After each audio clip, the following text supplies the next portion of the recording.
very good morning, guys. Thanks for joining. We just hang on for a little while to get the others also to join us. So that's why we was taking a little bit time. So let's start, let others join. Just to recap what we did on the last session was to identify our internal strength, weaknesses, and opportunities and threats. So there is a lot of information in your case with regard to all five areas what they are managing, and they are given classic more information.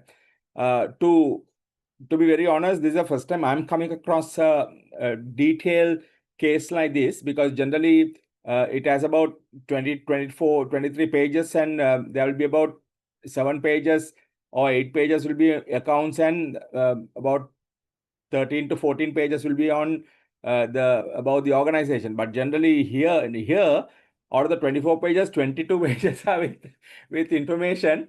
So there is a lot to talk on that, because they are given enough details. Okay, they are given enough details about each and every sector, each and every work to analyze.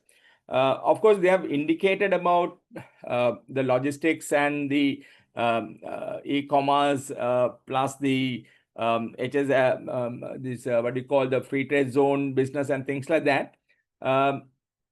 Still, as I said last time, go with a clear framework of mind, analyze everything and keep it with you, right? So that, because they can giving that entire information leading to that particular direction, they could easily switch as well.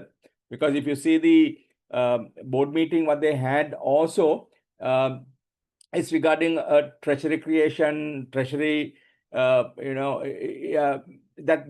a story. And if you see the performance, every single sector they are talking about 2020, 2020, 2021, 2022, nothing else, right? They have to talk about the bad things or whatever it is, they're talking about the 2020, 2021 and 2022 currency fluctuation, and that's a risk that they've been talking about. Okay, there is nothing new risk that they are bringing it live, right? So that's something that you need to take into consideration. So that's what I'm saying, like they could twist and turn any way they want on this particular case, right? So going from that particular sort analysis, that what we identified and understood, now we will be moving into the choices part of it. When you say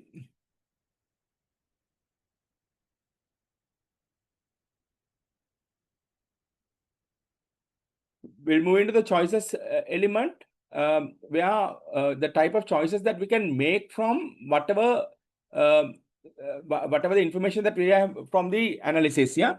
Just give me a minute, guys.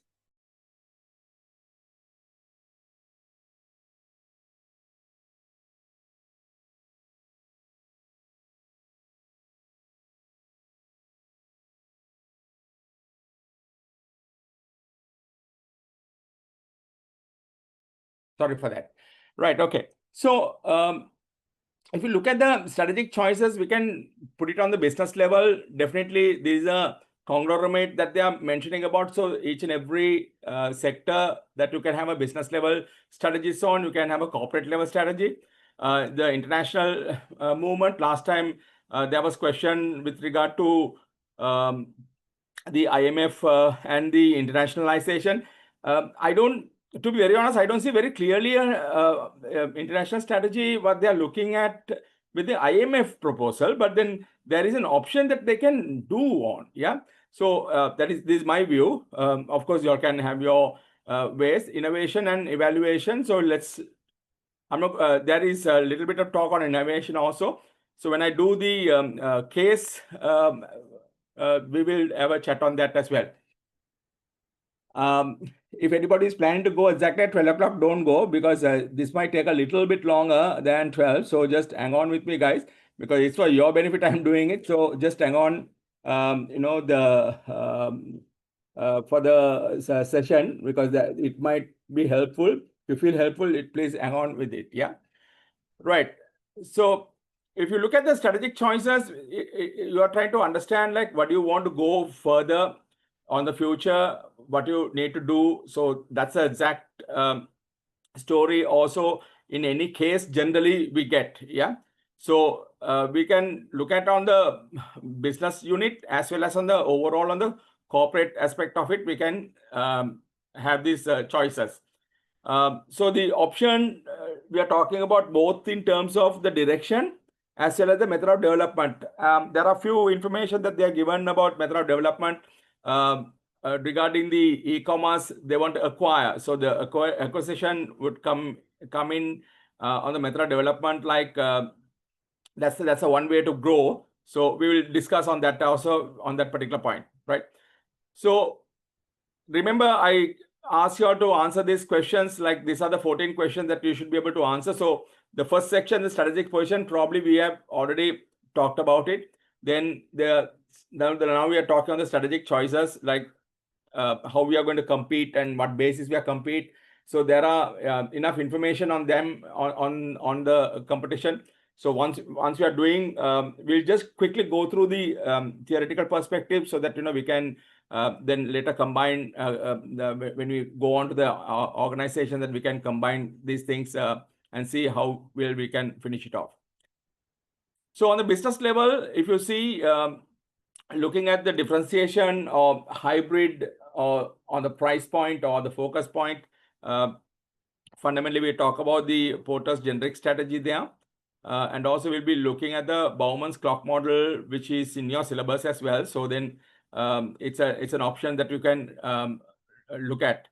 Then whether we are going to go on a price-based advantage, or whether we are going to go on a differentiation advantage, or whether we are going to work on a strategic lock-in basis to sustain our competitive advantage.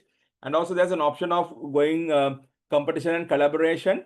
So they have given the Sri Lanka logistics, the trends and things like that. So they are talking about different organizations who have come up with different types of strategies to counter the oil price fluctuation and how to maintain their competitive advantage. So they talked about different organizations and the way that they have taken it forward. So those information might be helpful even when you are looking for somebody to merge or acquire or do a strategic alliance. We'll have a chat on that as well. Yeah. Right. So at the business level, you're looking at the so business level strategies are in the middle, just implementing the corporate level, and then which will be feeding the operational strategy. Just to give you a brief intro onto this, the corporate level will be looking at an overall perspective where they look at how do we grow and what are the direction that we are going to take, what is the market that we are going to operate, what are the products that we are going to sell. So that kind of a story. Then the business level would talk about how are we going to compete with what the corporate level wants.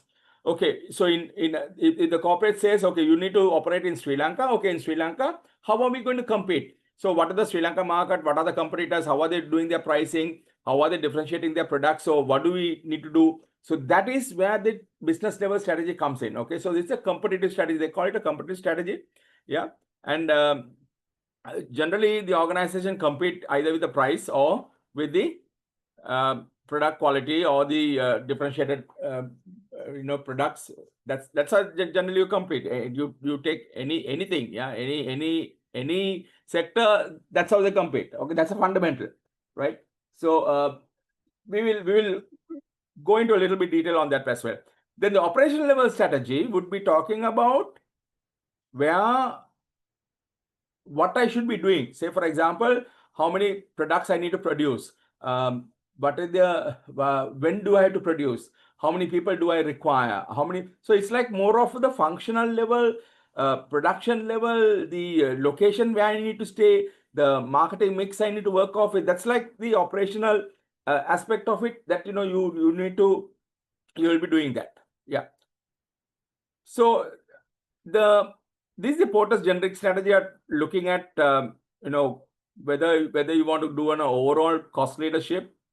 Guys, you need to be careful about the pricing and the cost. Okay, I don't have to tell you all because you're accountants, so you all will know what the difference is.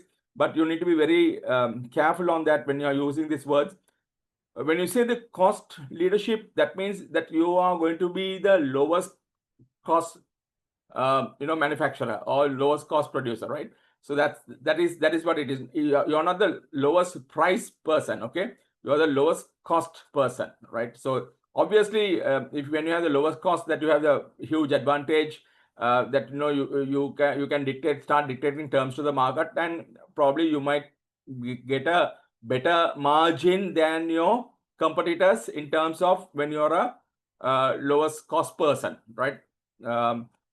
Then on differentiation, that you differentiate yourself from others. Now, where you can take both of them, both these strategies you can take into a bigger market. Yeah. Say, for example, if you're looking at a automobile industry, Toyota, Nissan would fall into somewhat overall cost leadership strategy. Of course, they are giving some certain features in their vehicle. So for a worldwide, you are looking at Kia, Toyota, Nissan, those are the vehicles which are coming up with, on a cost benefit basis. Then you're getting on the differentiation, on the overall differentiation basis. Just imagine these brands, what I'm going to talk about, like Mercedes, your Volvos, your Audi, your BMWs would fall into that category because they cater to a larger audience, a bigger market, with a clear differentiation from a Toyota. We know that, okay? And clear differentiation from Nissan, clear differentiation from Kia, clear differentiation from Hyundai. So they clearly differentiate themselves. The brands, what I said, the Mercedes, the BMs, your Volvos, your Jaguars, your that end vehicle. So, and they manufacture for a bigger crowd, right? If you're looking for a focus segment can be divided into two areas, right? So in the focus that you can see, where you're looking at,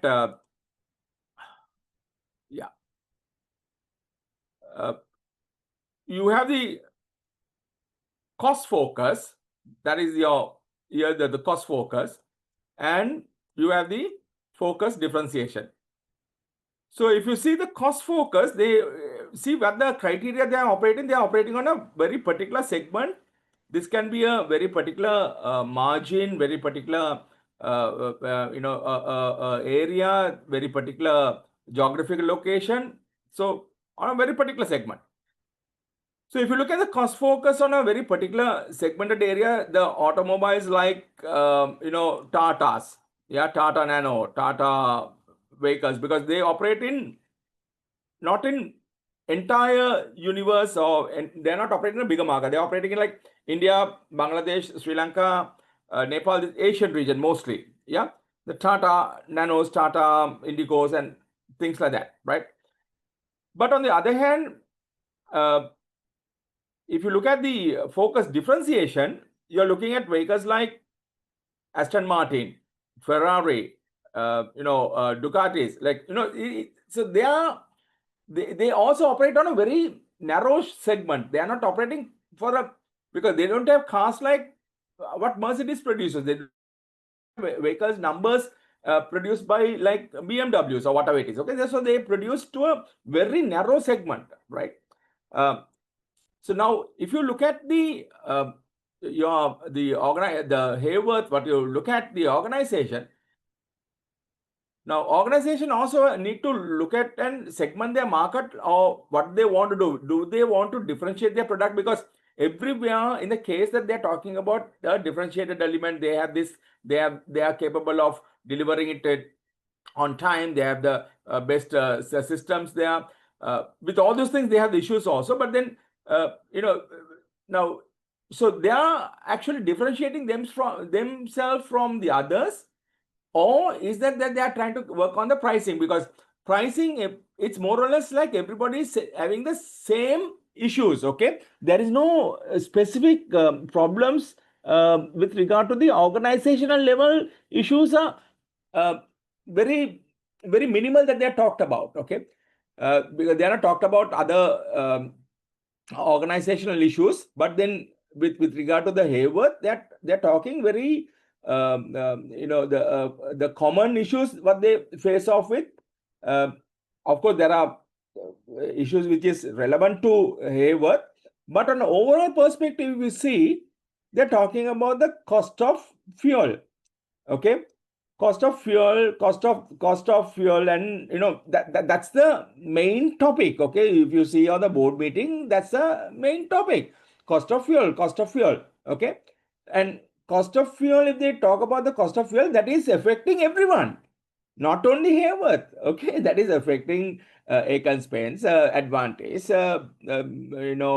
Expo Lanka. If everyone is affected by cost of fuel. Cost of fuel is not only affected, not only relevant to Hayworth. No, it's a macro environmental issue. Yeah, it's a macro environmental issue, and with today's bombing with Iran, US getting into the war, it's going to be massive. To be very honest, I'm telling you. Okay, so you could expect the oil prices to soar like nothing. Don't take me to anywhere else, but the courts or wherever.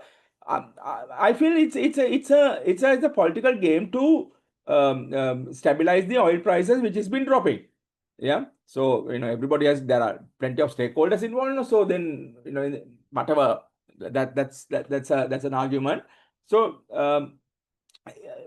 now with this, definitely the oil prices are going to go up. Countries like Sri Lanka is going to get affected. We will get affected definitely if the oil prices so much, because we are already at a level where we need to be cautious, and this is going to have an impact to all the countries. Now it all depends on how you are going to manage it. Yeah, and they have given even the trends in Sri Lanka when they talk about the logistics trends in Sri Lanka, whatever it is, every single organization they are given, they have made their own ways of counter attacking the cost involvement. Yeah, if you see that. So this so where do you want to operate? Do you want to concentrate? Now they are clearly indicating Expo Lanka is an international freight people, so they operate in different countries to go off with. So then you I mean Hayworth and the other organizations which are operating in the Sri Lankan market, and they obviously have the international links and connections that you can take it off. So are you going to go into a cost leadership model, or are you going to go into a differentiation model? Last time I was talking about this fragmented market to go off with, but although this fragmented market with 10% by other people, the small timers, the lion share is by the 2 organizations and up to 90% by 5 organizations. So you're looking at a oligopoly market here, right? So remember that. So Hayworth has to decide which area that they are going to operate on, how they are going to manage. So with that information that you should what you have, then you have to make a call, right? You have to make a call whether it is they are operating on a differentiation basis or they are operating on a overall cost leadership basis. Are they operating? So anywhere they are not mentioned about, they are the best cost people. Okay, so probably they want to harp on the differentiation services that they're providing. They're talking about the last mile, that is delivering to the customers, the doorstep itself and things like that. So there are so many indications that they are going on a differentiation style. Now you should be thinking whether you're going to concentrate only on the one particular area to specialize, or you want to go operate on a bigger region or worldwide region. So that's whether you want to go on a particular demography and particular geographical location, or whether you want to operate on onto the bigger area, like around the world internationally. Saying so, it's like the Sri Lankan Airlines. Okay, Sri Lankan Airlines, when they have so many routes, they have to identify which routes are more profitable. When they have about, let's say, for example, okay, I don't want to go into detail analysis on that, but then it is relevant to us. So let's say they have 50 routes. Out of the 50 routes, 35 routes, if it is not profitable, the question is like, you're making a loss in the organization. If it is not profitable, why are you running on those routes? So do you want to maintain and say, oh, Sri Lankan airline is flying to London and make a loss out of it? Yeah. You know, what's the point? what's the point at all? Because you're making a loss. Is it for the pride sake that you want to say you operate? Stakeholders are, if it is a private company, will the stakeholders allow to happen? Will the shareholders allow to happen to make a loss and maintain, a name for yourself or the pride for yourself? Question mark. Okay. Same thing with Hayworth. They need to decide whether they would want to operate into internationally and work on every aspect and still make a loss out of it, or they want to concentrate on the Asian region, master the Asian region, with Sri Lankan context, because of the strategic location of Sri Lanka, whether you want to concentrate on Middle East and the areas where most of the Sri Lankans are concentrated, whatever it is, right? Because you're talking about specialized service to the people, so forth, right? So now these are the things that you should start thinking and decide what you need to work off with, right? Okay. The next area is the strategic clock. Strategic clock talks about, hang on for a minute, guys.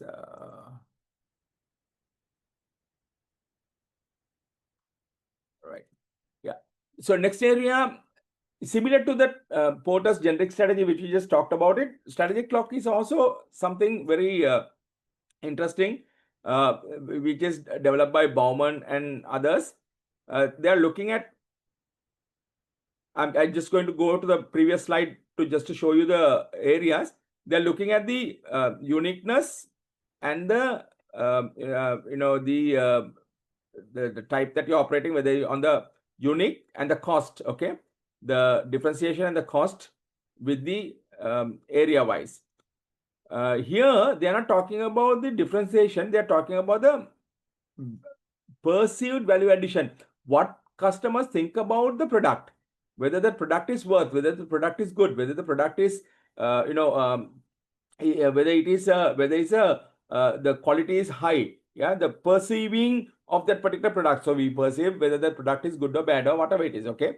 Like for example, we have the perception that Toyota is better than Cherokee Q. Yeah, for example, right? So we have the perceiveness and the price, right? So price, whether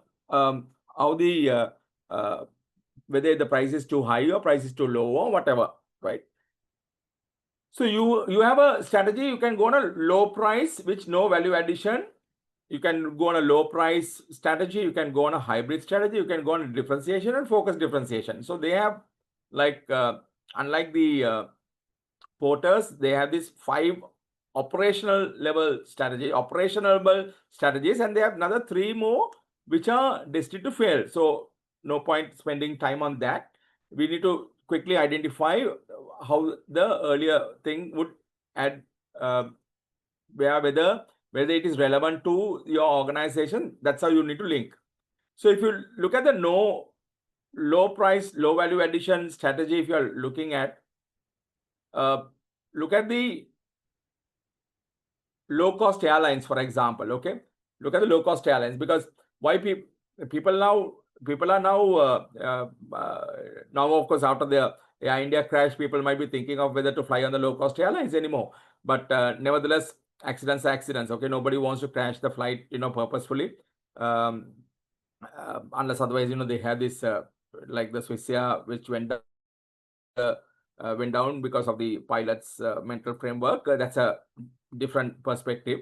But nevertheless, the low value addition, low price. So people, they just want to go now. So for example, if I had to do a presentation for a day in Malaysia, okay, just a presentation a day in Malaysia, and if these guys are going to send me a ticket, I would say definitely on Sri Lankan Airlines, because Malaysian Airlines or Sri Lankan Airlines have the direct flights, or Singapore Airlines.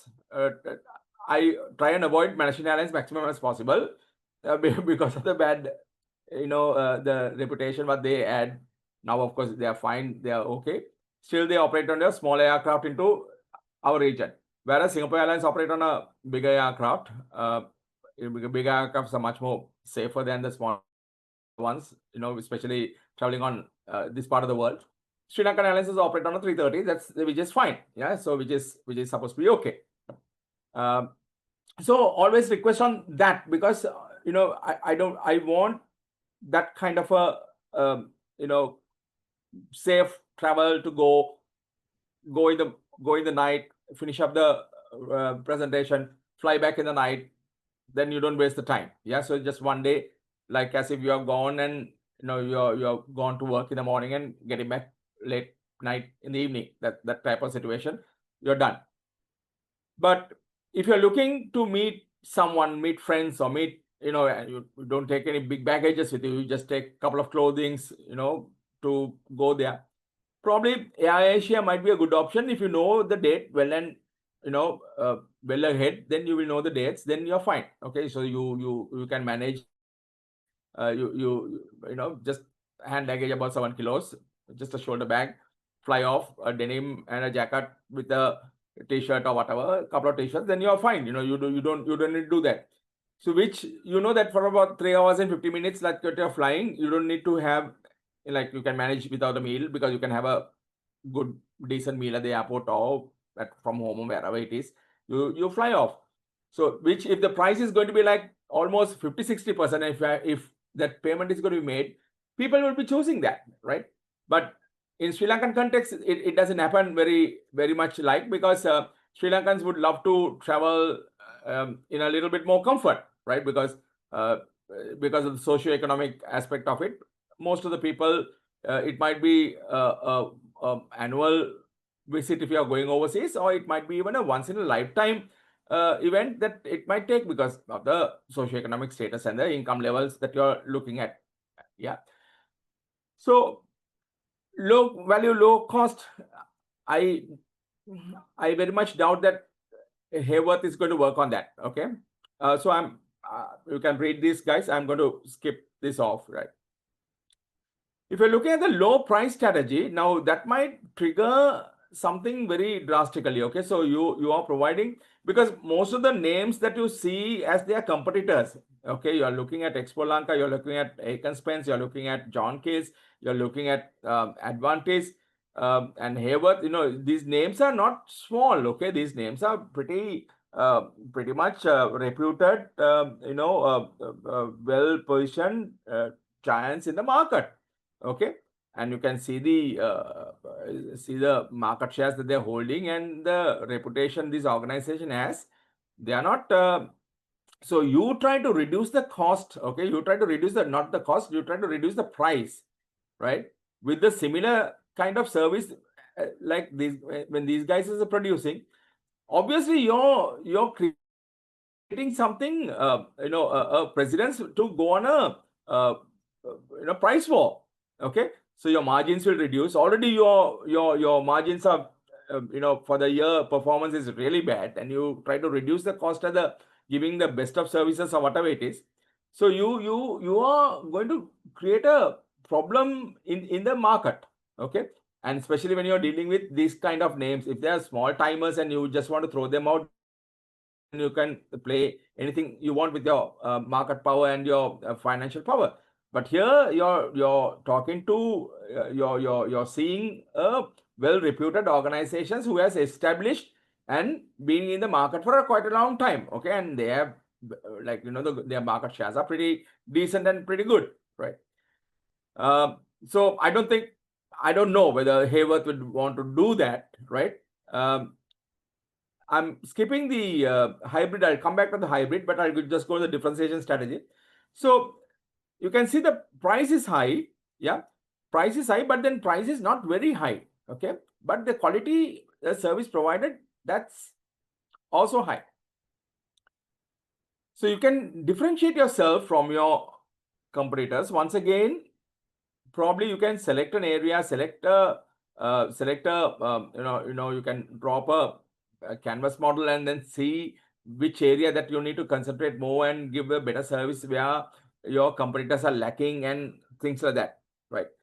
So you can differentiate yourself and give them at a quite a the price difference where the customers might not even bother to about the price, because your service is extremely high. You're differentiating your product, you're differentiating the way that you're treating your customers and so forth. So you can do that. Okay, so you can do the differentiation strategy. But of course, you need to be careful about two things. Number one, identify the customers, identify what they want, what is the difference with they want. Okay, and also then number two, you identify what are the strategies, what is being done by your strategic group.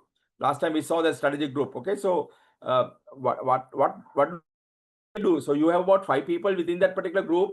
So try and identify what are they doing and work accordingly. Don't try to give any additional gold plates to your customers. No need. Okay, so you have something under your sleeve. So whenever it's required, then you can add the features to your customers.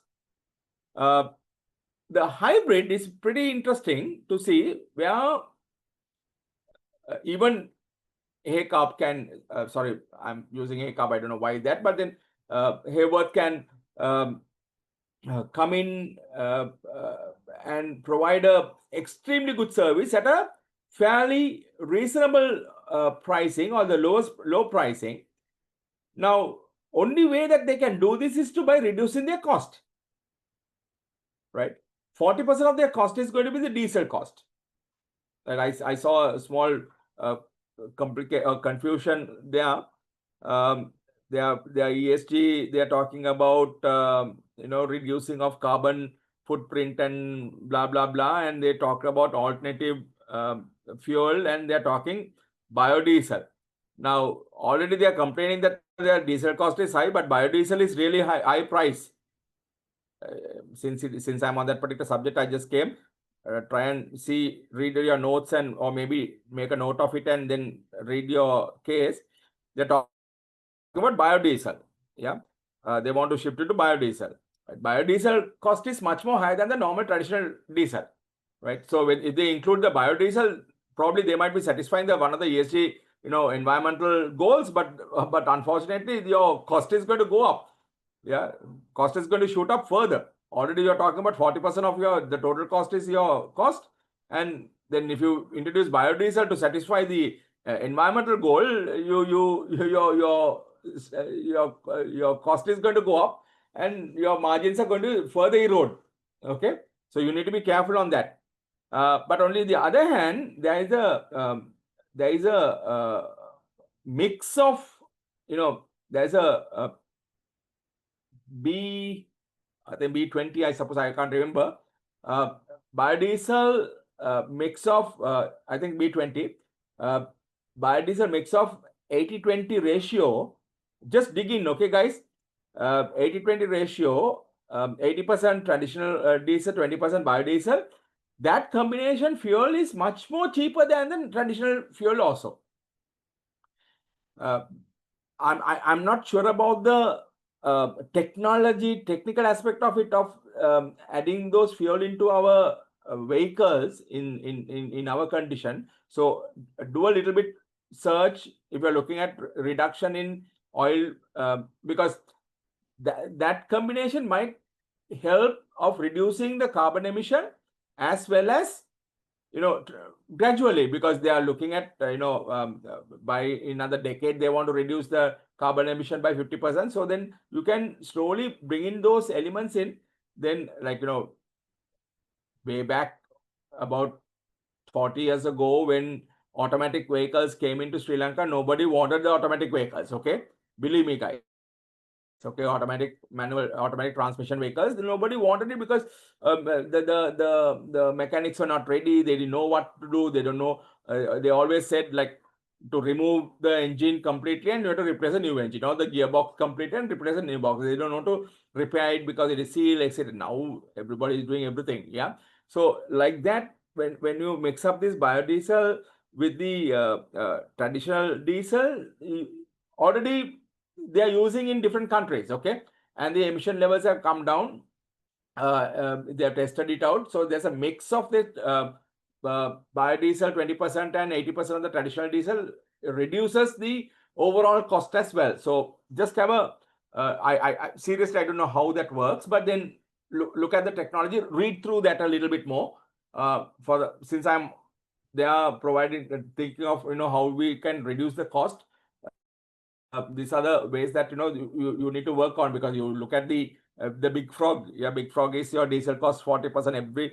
Every single page that you turn, they're talking about the diesel cost or the 2020-2021 story. Because of that.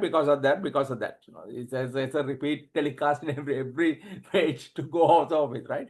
So you need to find some other alternative source to work. So then search on that, right? Search on that.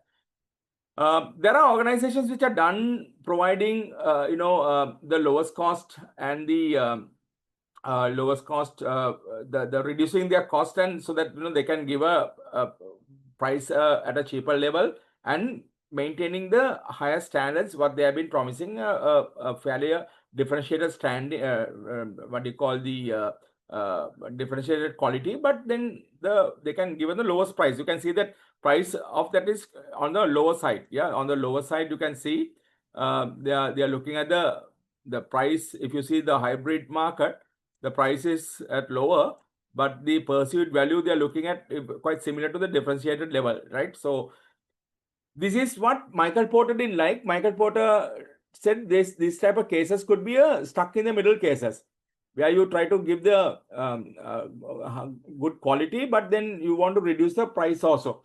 The organization like the automobiles like Citroen and even Honda, for that instance, they want to, because there's a difference, isn't it? There's a difference between your Toyota, Nissans, and the Mercedes, and in between that you get these vehicles. Okay, even the Volkswagen, the vehicles are, they are quality is also there with the prices higher than the cost leadership pricing, but then lower than the differentiated pricing. So they are stuck in the middle cases, kind of a thing. Yeah. So but if you are stuck in the middle, that you can use a hybrid strategy on different formats. Okay, so there are ways that you can do reduce your cost at a fairly decent way. So the hybrid is trying to achieve the differentiation and the low price relatively. Okay, so it might be advantageous when the greater volumes can be achieved. Of course, with the volumes what Hayworth has, they can do that. And also the cost need to be reduce outside the differentiated activities. Now, say for example, the services what Hayworth producing to their customers. Okay, now see that their third-party operations or their warehousing operations. Now they very clearly they are indicating that they can do repacking, they can do the rebranding, they can do various activities. Now those are the differentiated services that they're providing to their customers. You don't have to stop them, or you don't have to stop that the quality aspect of it to reduce that and reduce your price. You need to, what they're saying here is, you need to see whether maintain those the quality aspect of it, maintain those differentiated areas at the right standards, but try and reduce it outside that area. Now say for example, like the fuel pricing, if you can reduce the fuel pricing, now your input cost involves the energy cost. Okay, your electricity cost, Sri Lanka electricity is high. Once again, with the 15% increase coming up, of course they reduce it by 22-23% in January no reason at all to reduce at that particular time. If you are going to charge again in another 3 months time back again, you are going to raise it, you get into the, of course, probably they would have got slight permission from IMF because of the current political situation and the elections coming up and things like that. This is normal. But nevertheless, you with the increase in the 15%, your Sri Lanka electricity generation cost is high. There is no second question about it. Okay, so you need to now the question what we have to ask is like, don't pass the inefficiencies to the public. You need to clean up the electricity production cost, yeah, including overstaff and all those things. And don't, because of the inefficiencies, the cost is being passed on to the people, the mass. So don't do that. The same way, Hayworth also has to see whether they could maintain that differentiation areas and reduce the cost outside the differentiated area, the logistical aspect of it, the storage spaces, where the rent what they pay, whether it is worth to add the capital investment, the technology, what they are doing, what they're investing. We saw that they have the best of technologies to picking up and dropping and all those areas that they have. So introduction in the technology introduction, whether that would help the organization to reduce cost, yeah, rather than reducing the quality and reducing the cost. That's the idea behind it. Yeah. Now, just to give you an example for you to think about it, okay, because both of these organizations has something to do with the logistics element, right? Tesco, probably you're aware, it's an international supermarket chain, right? They have a very different way of bringing a product into the market, right? So when you don't have the when there are manufacturers who don't have their own brands, they are not popular. So let's say you as a soft toy manufacturer, for example, okay, a safety soft toy manufacturer, maybe on the clothes, and you are having the natural ingredients like the cotton, which been harvested from the trees and cleaned up manually, and it's a pretty, those are pretty high cost element because they are absolutely safe. Okay, they're absolutely safe, and you're dyeing your clothing with natural ingredients, and the flowers, the stains and things like that. So you have a very natural ingredients which might be not harmful for the children when they play with. So you have a specialized product in your mind, and you want to now sell it off at the shelves at the Tesco. So you take about, let's say, 20,000 units and give it to Tesco. Tesco will say, okay, fine, with their 100 branches around. So they will, not 20,000 is nothing, okay, just drop about 20, 30, 200 pieces on the shelf, and so they will test it out to see whether how this product is moving. And let's say that you're selling it, your cost is £5, and you want £1, so you're saying £6 is your price. Tesco will keep another £2, £8. So they put it in the market to see whether that production, the £8, whether the people will buy it. Let's say that the mass realizes that extremely good product, fantastic, superb, handmade, no labor exploitation, natural ingredients, fantastic, very good. They are very happy with that. So they buy it at £8, and let's say the product vanishes off. Yeah. Then they will call and say, look, guys, can you manufacture another 100,000 and give it to us for our next 3 months or 2 months time? So with your capacity or smaller capacity, so you manufacture about 100,000 and supply, and then Tesco does the testing out for you and it sells off. So Tesco also makes some money. You also make some money. You're making £1 for a unit. Now Tesco is also, so monthly you have about, let's say you have a 15,000, 20,000 capacity. So in 4 months, you can finish up this 100,000 units. Now Tesco will say, look, guys, now I want huge quantity. big quantity. Okay, here the purchase order, I want the big quantity, different, different products, different aspect of it, big quantity, and I want it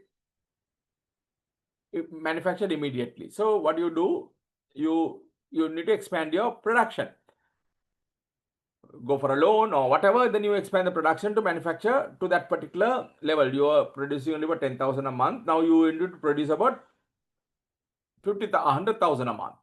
Yeah, so you're tenfold, you're growing bigger. Now Tesco will tell, sorry guy, now you can't be having, I can't be buying 6 pounds from you. You have to show me the costing open book.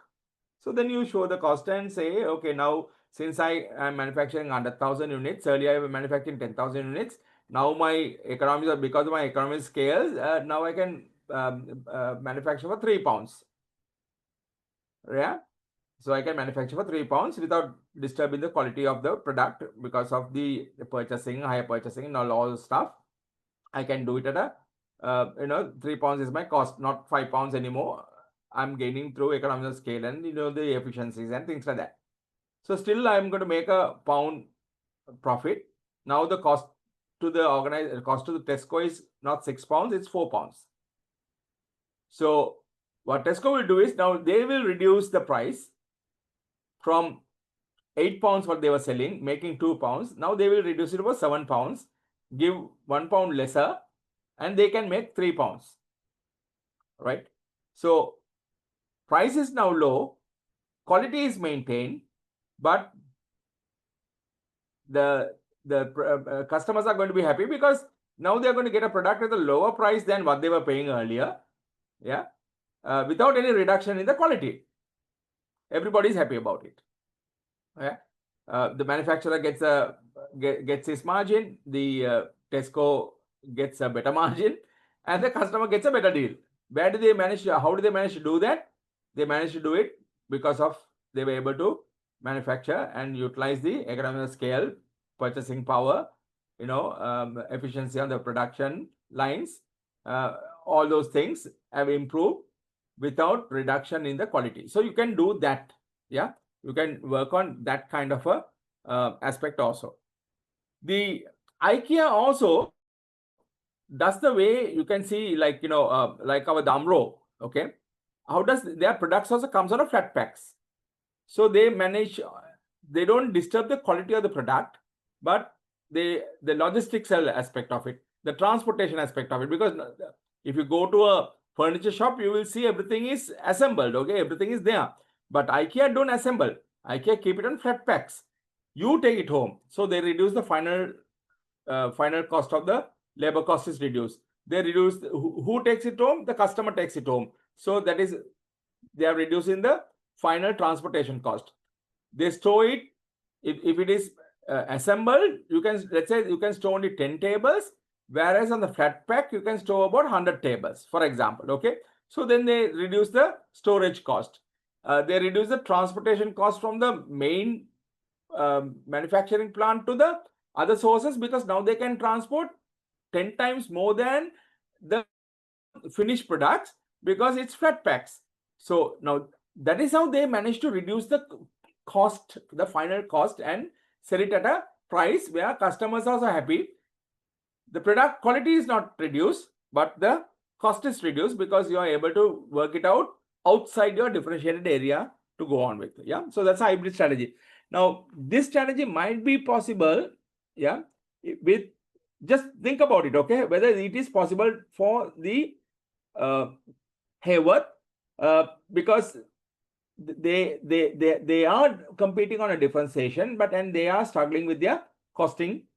We could see how much the costing, the total operational cost, what is the percentage that they are having as well, right? Right. The focus differentiation. Now this is where this is quite similar to the focus differentiation in the what do you call Porter's generic strategy also. But here the price is also high, the quality is also high. the Bauman clock model, what we are discussing, does not talk about a specific areas, okay, specific location or whatever it is. They're talking about, pricing and the quality, pricing and the perceived value high.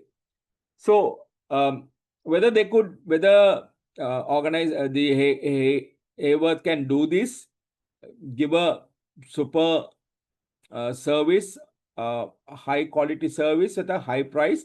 Now, what I remember is very, very conveniently now, there are these agents who are doing your VFS or whatever. They have been outsourced by the embassies to act on behalf of them to collection of the passports and documents before they apply for the visa. So VFS, what they do is they arrange all the documents and make sure that documents are everything is put according to the requirement, and then send it across to the embassies, so making their lives easier. The embassy staff do not get no connection with the applicant and things like that, so for that, they pay a certain amount. Whereas now VFS is now providing a super service also, like you don't have to wait in the queue, you book your time, you can book a time, go there, so you can have a cup of tea while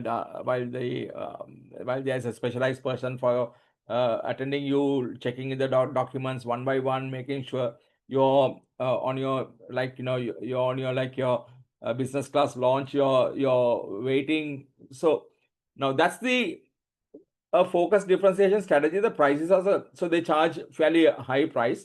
They charge about 20,000 or 15,000 more, I can't remember exactly, more for that particular service. Whereas the people might be interested in getting that service because they're not going to ask that question, why you're charging so much, because they are being treated separately. Yeah, so they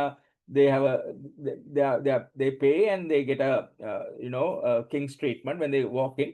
Whether the visa is rejected or not, that's a different story. As long as the application has been made, that they have been given a preference of staying there, no queue. If they want to get photocopies, they will the employees will take the photocopies. Otherwise, you have to go and take the photocopies. The photographer will come and take a photograph, and all those things are being handled, so which they would enjoy. So that's how this focus differentiation comes in. The perceived value is also high, the price is also high, nobody's going to question you. Yeah. Things like, like these, okay.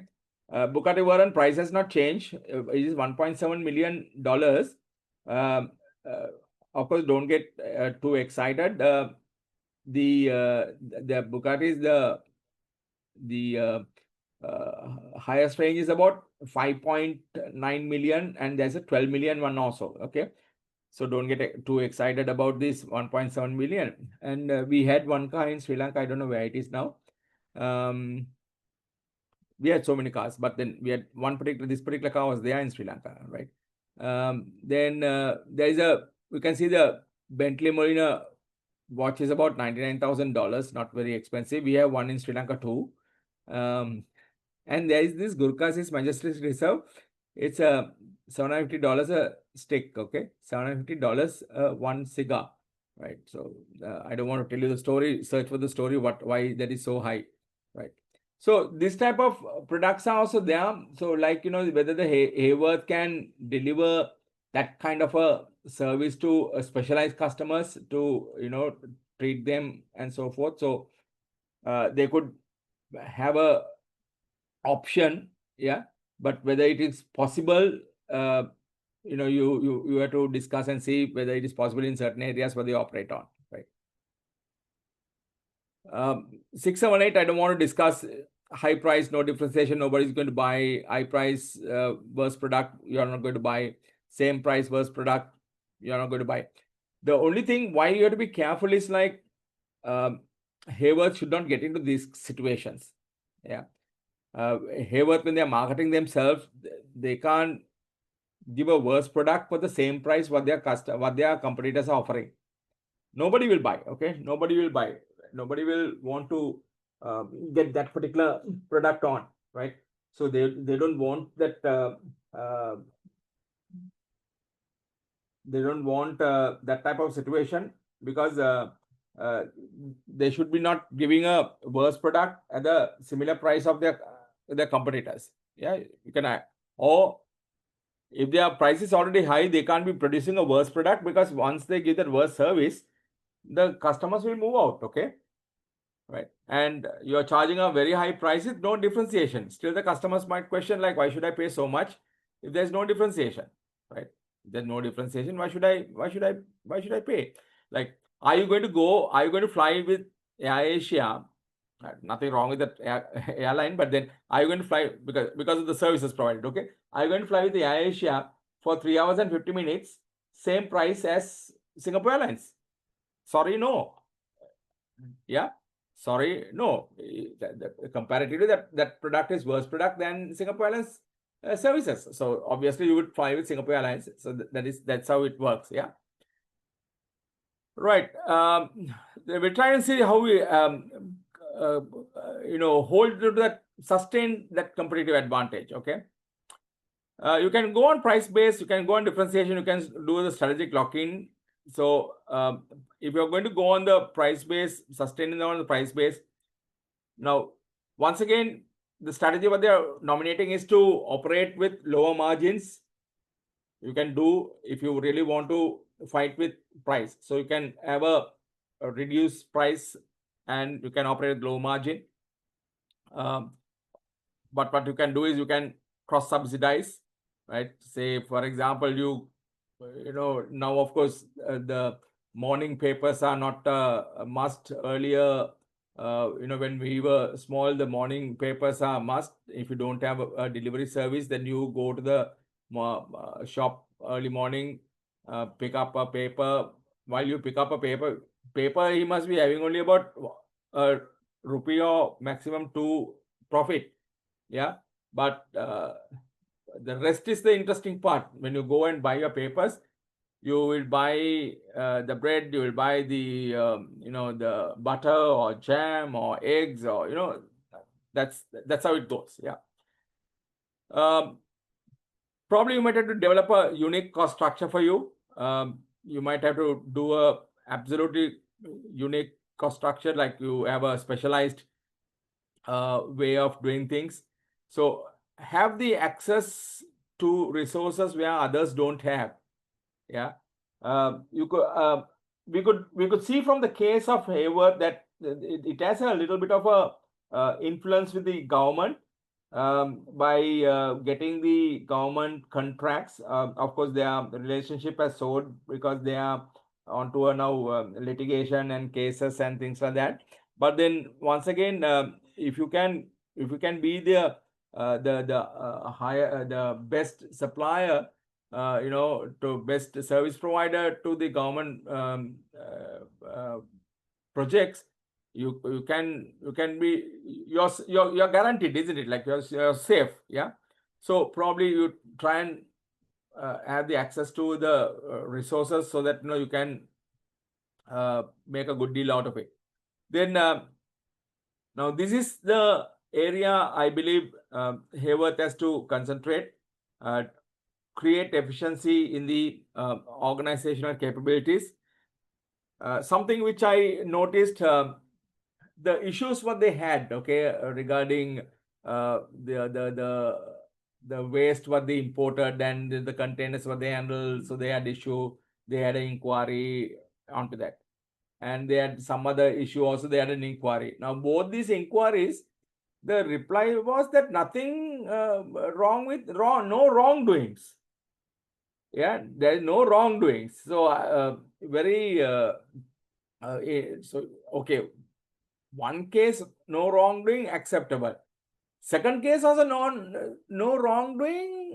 It is so something is there something wrong with the internal audit of it? Is there something whether the internal audit is doing the investigation correctly, or whether it is influenced by people? Now these are the questions that will come up.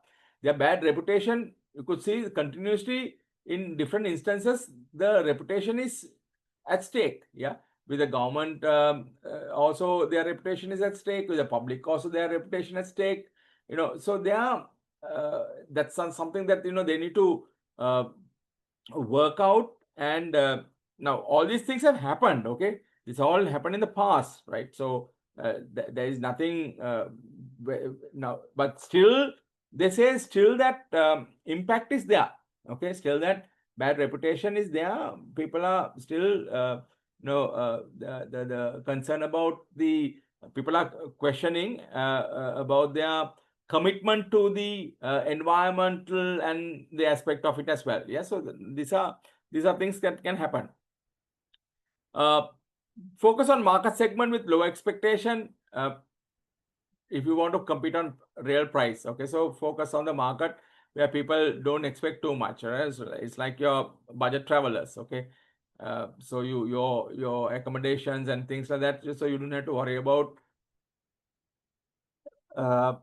providing high quality service. Now, if I travel alone, okay, if I travel alone, there are few fundamentals I look in for in an accommodation. The first thing what I see is like I want to walk barefoot inside my room. You know, when you say walk barefoot, then there should not be dust. Okay, there should not be dirt. There should be unnecessary things on the floor, right? So fundamental basics, right? So where you can walk into the your bathroom, barefoot. That should be, you should be able to do that. Yeah, that's very basic. Number two, a clean bed. Yeah, so that you can sleep. So that's a fundamental things. Like you don't need 6 inches carpet where sink your leg, and you don't know where to put your leg or whatever it is. You don't need. Yeah, if somebody is providing it, well and good, thank you very much. But then I just want, because from morning to evening that you'll be roaming around and trying to discover the different cultural aspect and things like that, and when you come back you need to sleep. Yeah, simple as that. So provide a basic requirement, what they want, meet their requirements. So Hayworth also could do that. Okay, on they're looking at the pricing point and price point that they want to compete off. They can do it through differentiation, create difficulties for imitation, create immobility of the capabilities.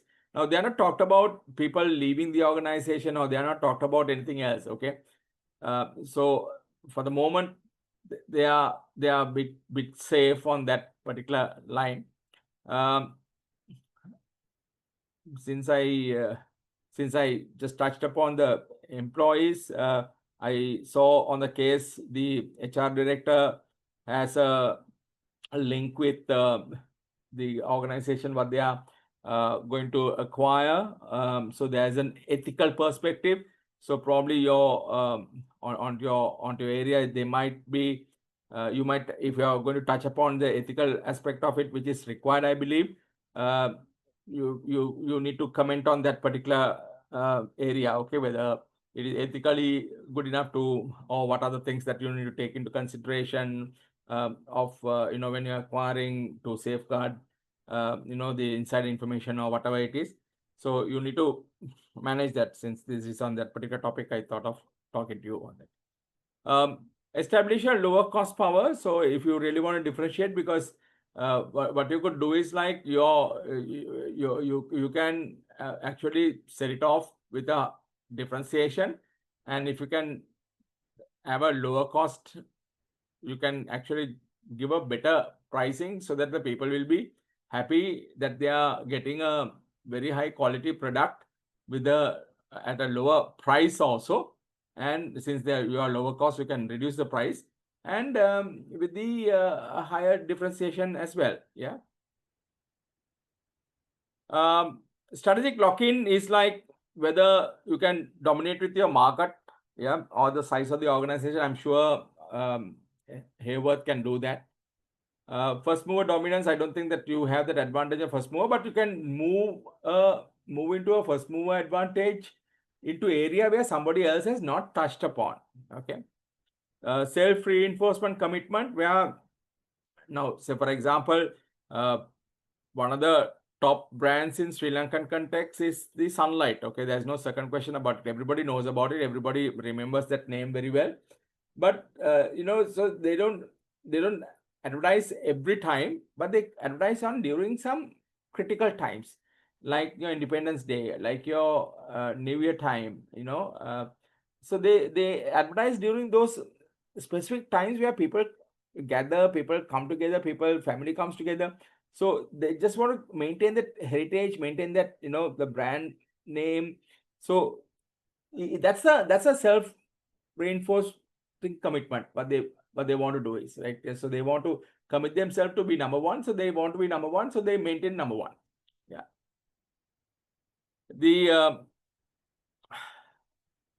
The last area when you want to do it off, this is another area which Hayworth can consider. Compete and collaborate. Yeah, compete and collaborate. Right. Compete and collaborate. Most of the airlines, they share the codes. They share the they have agreements.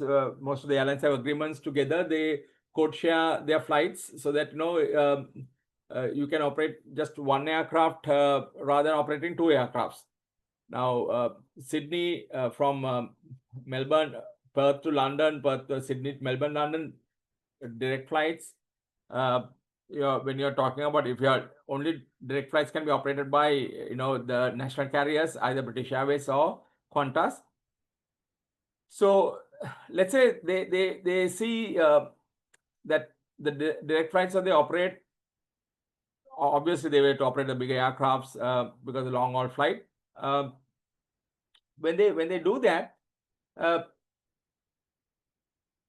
if they find that it's only about 30%, 40% or 50% every day that they are taking, and at the same time there's another aircraft is also leaving. Now say morning 9 o'clock, if Qantas is leaving from let's say from Perth to London, and there is 9:30 the British Airways is leaving, okay, and out of 500 seats, British Airways takes about 300 seats and Qantas is carrying about 250 seats or whatever it is.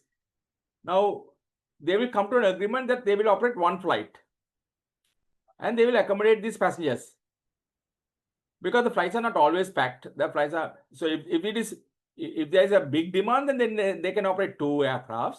If the demand is almost for one aircraft, they can share it. So Monday Singapore Airlines flies, Tuesday Qantas flies, Wednesday Singapore Airlines flies, British Airways flies, Thursday Qantas flies.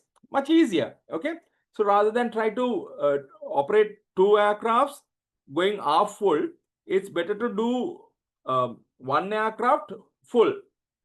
So they can buy the meals at a cheaper price. They can reduce the cost by doing that also, by strategically aligning themselves, strategic alliances, creating that strategic alliance. Yes, they are competing, but then they can do this strategic alliance. So pay for the utilization of the resources. That's it. Yeah, and make a profit the way that you want to do. So that gives them the power to sell, increase buying power. Now increase buying power, like as I said, you can buy now full aircraft meals, not 200 meals. Now you're ordering 500 meals. Yeah, so then your cost per meal comes down, because if it's a long haul flight, probably you might have to serve 4 meals. So when you serve 4 meals, if you can save, for example, okay, just small calculation. Now these are things that Singapore Airlines, Sri Lankan Airlines also must think. If they can save $1 from a meal, okay, they can save $1 from a meal by doing on economical scale, or working with the right source of partner people to manufacture. And just imagine, like you're taking about 1,000 passengers a day, morning one flight, evening one flight. Okay, 1,000 passengers a day. So let's say British Airways quota is 500 passengers. Okay, 500 passengers into, you're looking at, let's say 30 days, 1,500. All right, 15,000. Yeah, 15,000 passengers a month, right? Then you're looking at per year, you're looking at 180,000. Okay, so if you save $1 on a meal, $1, this I'm talking to one way. Okay, $1 on a meal, you're saving $180,000 on the spot. Yeah, you're saving $180,000 on the spot. Now, this is on one route. Okay, this is on one route. Now, that's how you start saving. Okay, that's how you start reducing your operational cost. Yeah, I believe Sri Lankan Airlines have enough capable people to think about this, but it's pathetic. Right. So you have increased power by joining hands together to move off with. So my suggestion here is probably when you're negotiating with the especially for the transshipments or especially for the the consolidation, probably you can negotiate a better price if you join hands with another competitor of yours. Yeah. Talking to your shipping agents. Yeah. Say for example, American President Lines or whatever Green Line or whatever the shipping agents, you join together. Now Hayworth joins hands with, for example, with Akin Spence, yeah, or John Case. You go as one force and negotiate a price. So that price is going to be enjoyed by all three of you all. And all three of you are going to say, look, we will give you 60% of your containers, we will take it up. Yeah. So then you understand what I'm trying to tell you guys. So you can think of those terms to reduce your cost. Of course, you're competing with, John Case and Akin Spence, but then you are also collaborating with them. Yeah. So you can, your buying power increases. Yeah. Then you can by doing that you can stop people getting into this business. Yeah. So when you're larger scale, higher scale, you can stop people moving. So you're entry into the business barriers. So that's your new entrance power. You can reduce off, on the 5 forces that you're thinking of. Yeah. Decrease risk of substitution. Now, this classic is like, the airlines and the train services. Yeah. Airlines and the train services. Now, Channel Tunnel, when they opened up, they were a big threat to the airlines. Okay, because airlines, you have to be 45 minutes before if you're flying within from, let's say, from London to Amsterdam. After 45 minutes, you have to be before that, you have to be at the airport. So probably then flying time takes about hour. It depends on traffic in air, maybe hour and a half. And from Charles de Gaulle to the main city center, it might take another hour to come. So you're totally about 5 hours that you're spending to fly. Yeah, although the flying hour is about an hour and a half, then rest of the story is like you're traveling. Whereas the train takes about over 3 hours plus. Yeah, so which is much more easier for the people. So just rather than going to the airport, they go to the. Of course, you have to go a little bit early, not 1 hour early, half an hour early, or something like that, and get into the. So that was a much competitive. So British Airways, KLM, they decided that they will start accepting each other's document. If somebody is flying and there is a seat available, they will take that passenger on that particular flight. So the flight is also getting full, and they can still do that. So they accept each other's document to support each other, so that the people will not want to think of going by train. Yeah, so now they know that they don't have to wait for, if they miss a flight or something like that, they don't have to wait for hours and hours to get into another flight which there's a seat. So if they miss the British Airways, they can fly on KLM, or even they are early to the airport, what are the next flight available that they used to carry them. Yeah, so you can do that. So you can walk into new markets, like when you have the collaboration with a competitor who has been into new markets. You also can now access because you are in agreement with them. Yeah.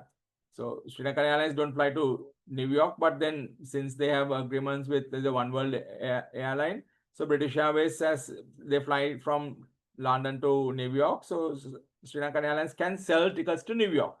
Yeah, simple as that. And also you meet the stakeholder expectation. We saw they are mentioning certain things on your case also regarding the stakeholders. Yeah, right.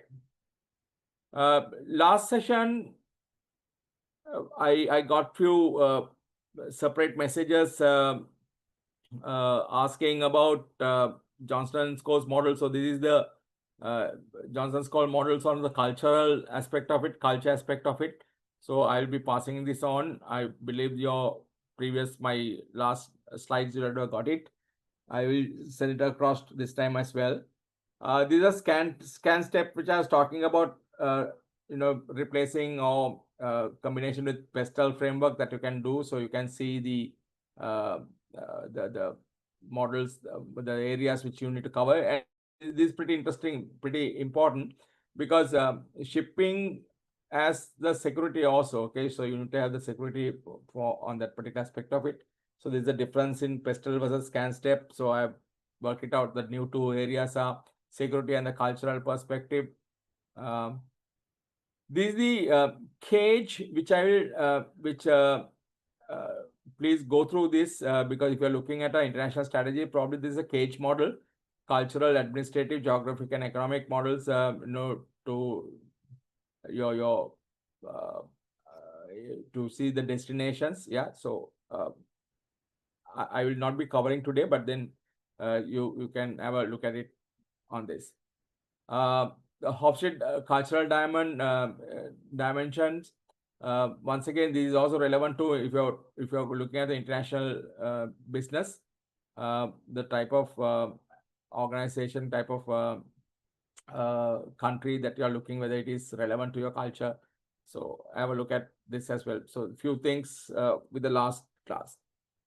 Right, now let's move into the looking at the competitive base. Now we are looking at the corporate level. We are looking at the whether the strategic direction perspective. So at the corporate level, the areas that we need to grow, yeah, as a strategic option. So if you see the way that the case has been built in, it seems to be that organization has grown by itself. Organization has grown by internal development. It has not acquired, anything big. Yeah. So the more or less, I could call it as a organic development organization, but of course we have some instances where you can buy. Now, this is the acquisition or the growing by acquiring another firm. If the case what they are provided for the e-commerce platform acquisition, now that is adding, you can buy over a firm, yeah, acquisition. You can merge or acquire. So probably they want to acquire. I don't think they want to merge. They want to acquire. So that's that growth by that.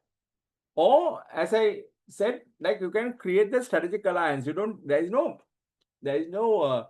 an understanding. There's no legal binding. Yeah, there's an understanding. If there's a legal binding, that becomes a joint venture. Yeah, if there's a legal binding, if there's an understanding agreement, then that is a strategic alliance, right? Rather, most of the airlines they do is a strategic alliance, right?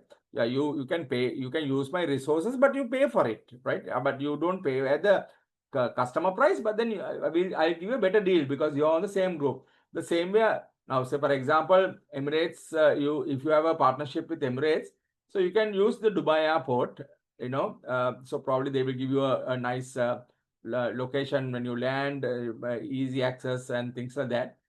Now, of course, if you fly to Dubai on Sri Lankan Airlines, like you have to walk miles and miles before you get into the immigration, isn't it? Yeah.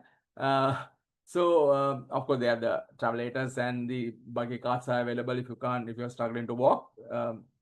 It's about 1.5 kilometers or something like that. Yeah. So to get into the immigration point of view, unless otherwise your gate is quite closer. Yeah. So it's massive.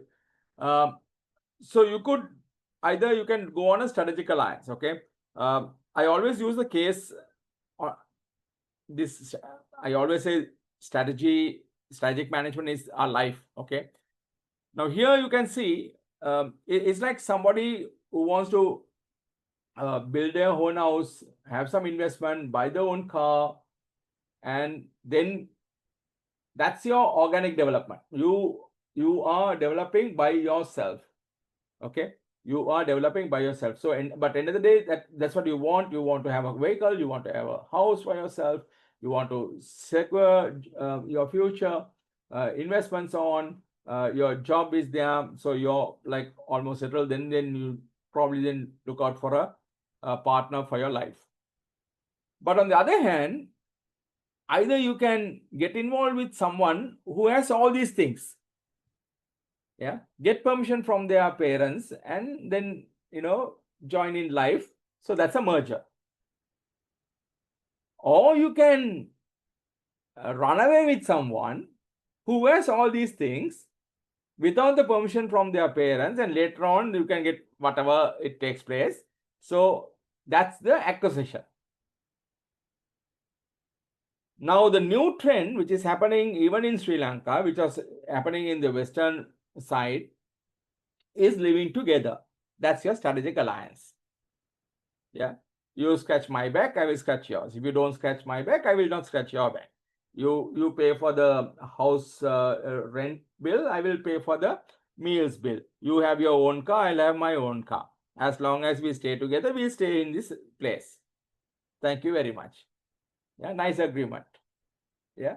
So if you want to split, we'll split. Bye. Thank you. Gone. No legal binding. Yeah. So if I am drunk, you come and pick me up. If you are drunk, I'll come and pick you up. Nice agreement. Yeah. Today I'm not going to go for a party because you're going for a party. Thank you very much. So it's a understanding agreement that strategic alliance for to even in organizations they do that. Yeah. To hop on the resources, hop on the processes what your partner has, then you can make use of it.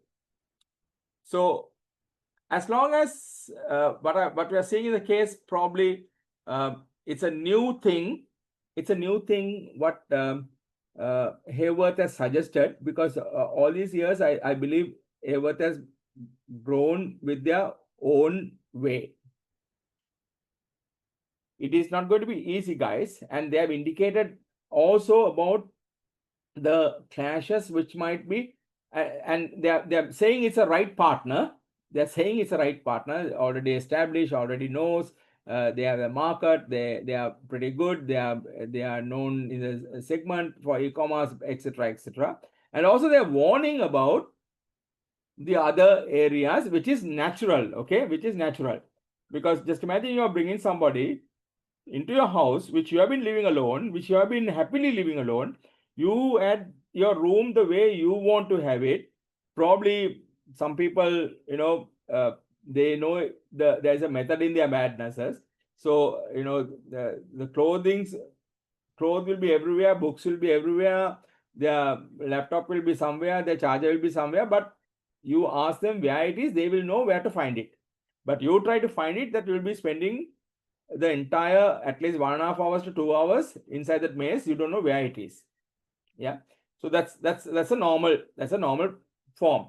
Now just imagine you have that kind of a mess and you want to bring somebody else into your room to live permanently. That's going to be a mess, further mess. Whether that person would love to be in the same mess, or whether the person is more orderly manner. You're already in a mess. Now that's what they're saying. Yeah, Hayworth is already in a mess. They have their own problems. They have their own loss of, what do you call, their inventory system is a mess. They have a problem with that. And now with all these things, whether whether the new company will fit into this. Oh, Haley says they are, Hayworth has their own cultural perspective, they have their own systems, they have their own way of doing things. Can the new organization come and fit into this? Yeah, because that might have a clash. They're talking about it. Okay, so when you so you need to be ready. Now that's where the change part comes in. Okay, that's where the change element comes in. Right. The next one, the direction what they want to take is the we know to use the Mansell matrix, products and markets, market penetration. What does the next step? What Hayworth has to do? Whether they are going to operate on the same market. Now, these are the decisions that they have to make in the corporate level, okay, at the board meeting level.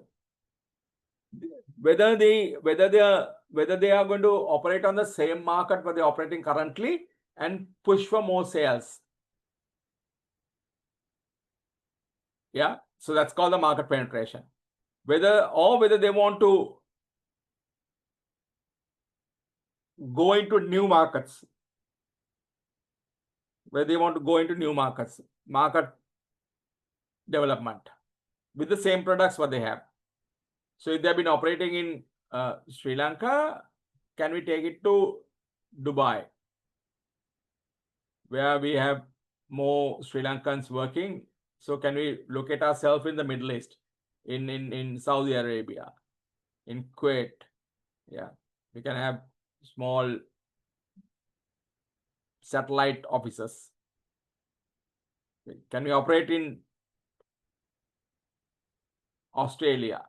Can you operate in New Zealand? Can you operate in the UK? Can you operate in with the diaspora what we have in Canada, in US?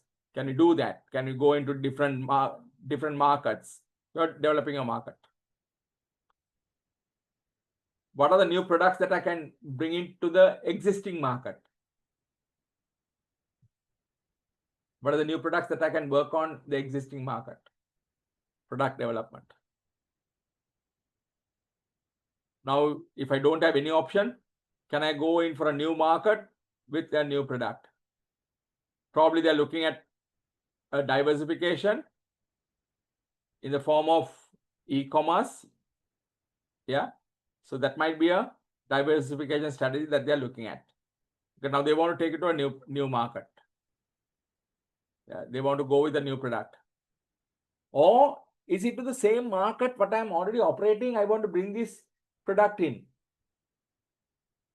Do I want to bring this e-commerce services into into the same market I'm operating? So is it a product development? You need to categorize, okay? You need to identify. Yeah.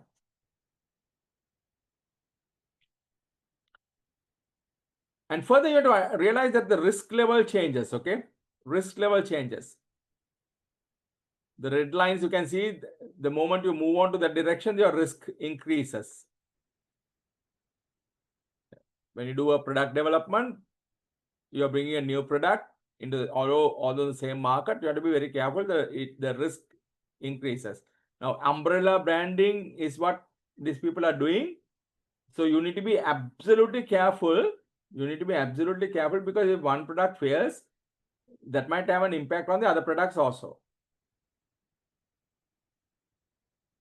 Right? Market development.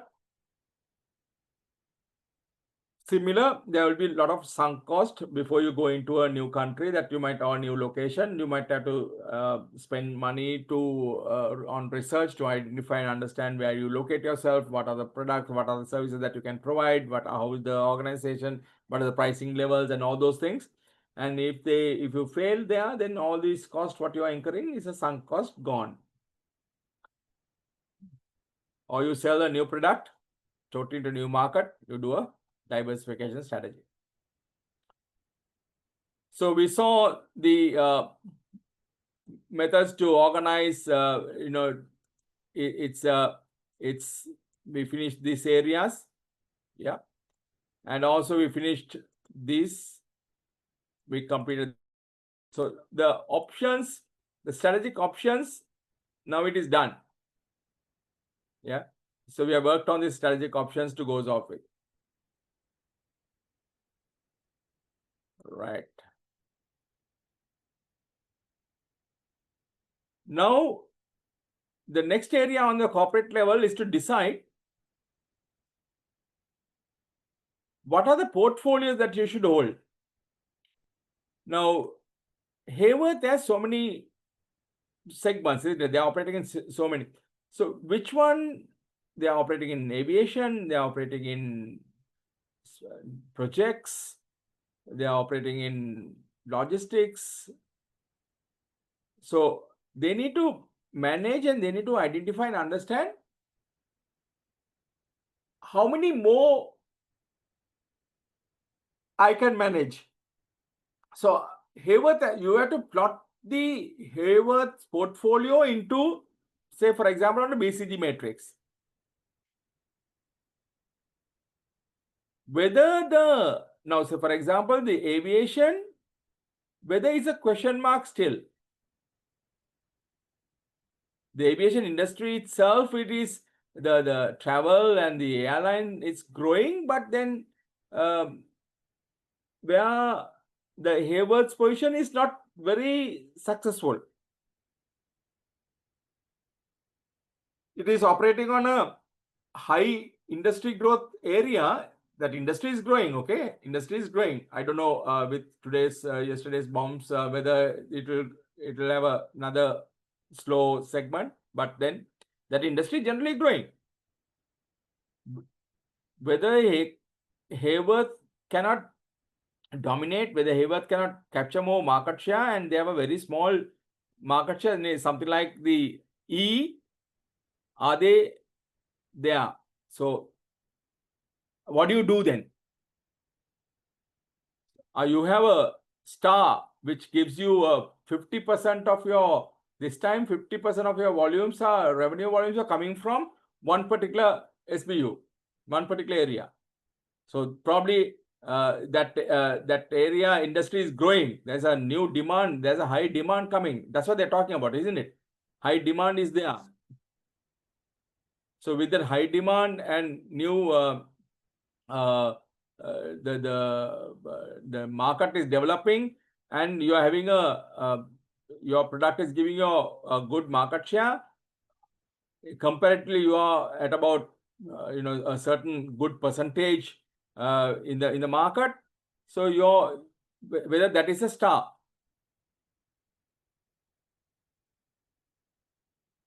Settling down, revenues are coming, you don't have to fight much. There is a slow growth market. I'm not seeing anything on that element, not very clearly indicated. So you can start plotting your SBUs or the segments, what they're talking about in a what do you call, on the BCG matrix, to identify what to do with them. What to do with them. Generally, what happens is, like, the money is provided because if you have a star, guys, if you have a star, you need money, okay, to maintain. You need money to maintain, like your film stars, okay? You need money to maintain them, right? From where do you get the money? Generally from the cash cows. Your question marks need support. Your question mark, you should be able to push onto the star category because they are already operating in a high growth industry. So they may be like this. So you need to push them onto this. They are doing well.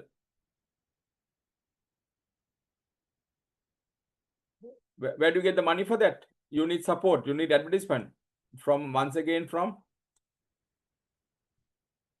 cash cows. So analyze and understand from where the money is coming, where the revenue is coming, who is paying for this. That will give you an indication how your portfolio is going to look. Check whether you have any dogs. Generally, people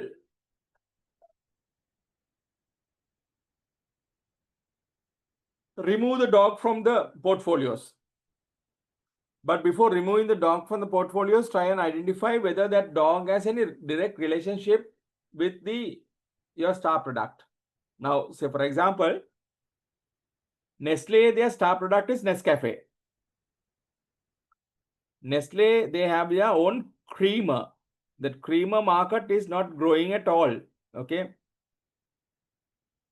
The creamer market is not growing at all. And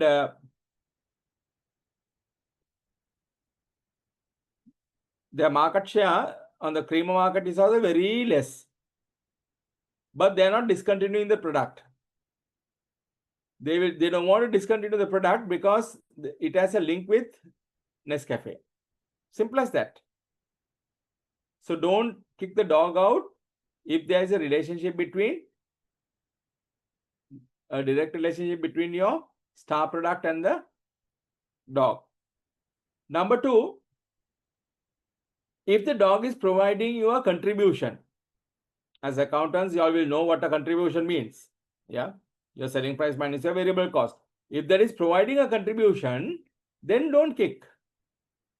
Because still it's providing a contribution. The only thing is like you have to manage with your fixed cost, and that fixed cost definitely this contribution will go towards covering that fixed cost.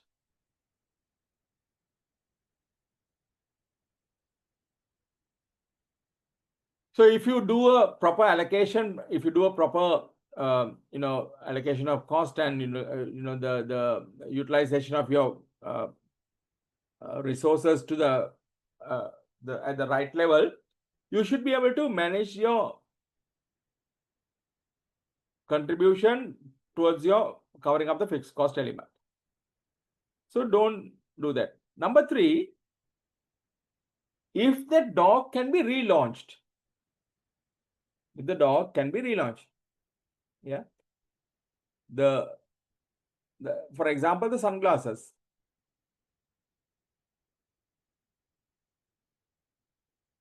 Time to time, the sunglass style changes, isn't it? Sometimes it becomes very small. Sometimes it becomes, fairly average size. Sometimes it becomes like the goggles, like, covering up the entire face. So, if you have something like, the 1970s ones, don't throw it away because your grandchild might use it. So don't kick the dog out if that can be relaunched. Yeah. So plot the portfolios in a way that so that you will understand what to do with them, and then you can easily identify whether you have new innovation coming in for getting into the star category, and whether you can generate enough funds to proceed.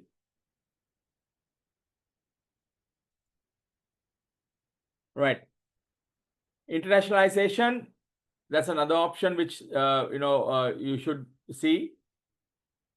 When the local market is stagnant, or when the local market cannot be exploited, then you can think of the international. So you have the two reasons why you should go into the global markets. But you should understand that global markets are not very stable like your domestic market. Okay. But unfortunately, in Sri Lankan context, still we are recovering stage. So it's a bit shaky. But generally, the domestic markets are quite stable, okay, and predictable. Global markets are totally unpredictable. Now you can see what is happening around you. It's totally unpredictable. I'm sure if this situation persists, and then there would be, the shipping lines will be disturbed, the cargoes will be disturbed in that particular region. So if that region disturbed, then transshipments will be disturbed. Colombo Port transshipments will be disturbed. A lot of things would work backwards. Okay, so you need to be absolutely careful, because we can't just keep quiet saying that oh, that is happening in the Middle East, we have nothing to do with it. Unfortunately or fortunately, we are linked with the entire world. Okay, so we need to be careful. Opportunities and outcomes of the international strategies, like you can work on, you can see the clear indication why it happens. So increased market size, economies of scales and learnings, location advantage will come in, which will get into whether you want to do a multi-domestic strategy, whether you want to do a global strategy, whether you want to do a transnational strategy. Then for each and everything that you have to decide what is the mode of entry that you want to go in, whether you're looking at a licensing, exporting, strategic alliance, acquisition, or do a greenfield investment. Then of course, then your enhanced innovation come in with your improved performance. Incentives and basic benefits that you can derive from this internationalization is like you can extend your product life cycle, because you can take these products which may be diminishing in your market, which you can, by taking it, you can extend it. Now this is what the tech companies, tech aspect do. You could see these 4G phones are becoming a bit cheaper in the market, not bit cheaper, fairly cheap in the market, because most of the manufacturers have moved into now only 5G. Yeah, so 5G with 4G capability, right? So that's what they are working on, because they know that it's not easy to get into 5G. So it needs a lot of investments and transformation to take place. So all what they're doing is like they are having the 5G phones with 4G capability. So phones which are only with 4G is vanishing from the market. So countries like Sri Lanka becomes a good dumping ground, because people actually they're ignorant, or I don't know what it is. So they would go for 4G because Sri Lankan mobile operators are operating with 4G and they're still testing 5G. Yeah. So there are 5G is available if your phone is 5G. Otherwise, 4G not a problem at all. Yeah. So that it is something like that. Yeah. So you could work on work on that particular basis. So people, what they are doing is like people who have manufactured 4G phones, now they are extending their products life by pushing into countries like Sri Lanka. Yeah. Again, easy access to new market, new raw material market. So if you go international, and especially if you are operating in China, that you have enough raw materials. Okay. Opportunities to integrate operations on a global scale. You can take it up. You can work on a bigger scale. Then rapidly developing strategy, because you're developing technologies, because in your country you might not having entire new technology being formed in. And also gain access to the consumers in the emerging markets. So new markets, you can have access to the consumers. Increased market size, economy of scale, and location advantage would be the basic benefits of when you do the international aspect of it. International strategy could be like multi-domestic, global, or transnational. So is a transnational fundamentally is a combination of both multi-domestic and a global strategy. So we will understand what they are, what they could do. Yeah. The Porter's diamond theory would give us the indication, the location selection. You could see there are four areas which are important: factors of production, demand conditions, related and supporting industries, and firm strategy, rivalry, structure. There is culture, there is formal institutions, and also there are political, and there is something called chance as well. Okay. Now, when you're selecting a country, when you're selecting a location to operate, the first one you have to see is whether you have basic factor conditions or advanced factor conditions in place. Basic factor conditions such as unskilled labor, the location advantage and all those things. Now, that's one of the reasons that Sri Lanka has been very popular because of the location. Okay, the where it is located in the world. Okay, so distance to different locations, the west or the east is pretty good.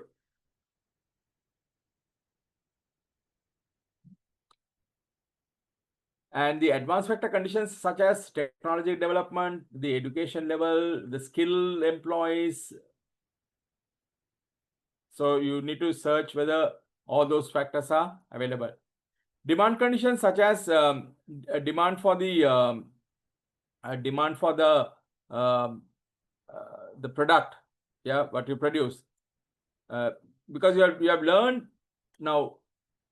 Take on Apple.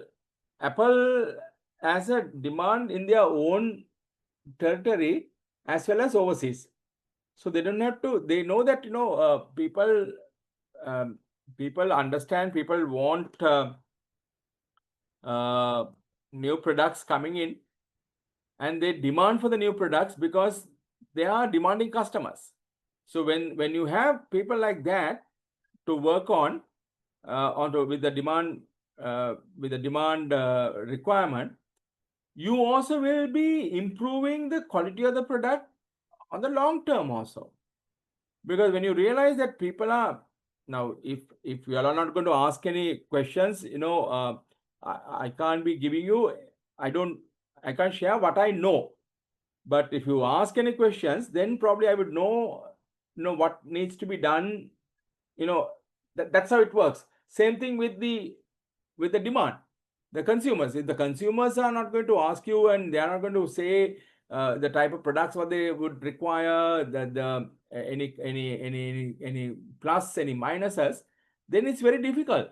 Yeah, it's very difficult to understand. So that's why you do a market survey. That's why you do a market analysis to understand what they would want and what they want. But if the demand is there, then you keep on improving on it.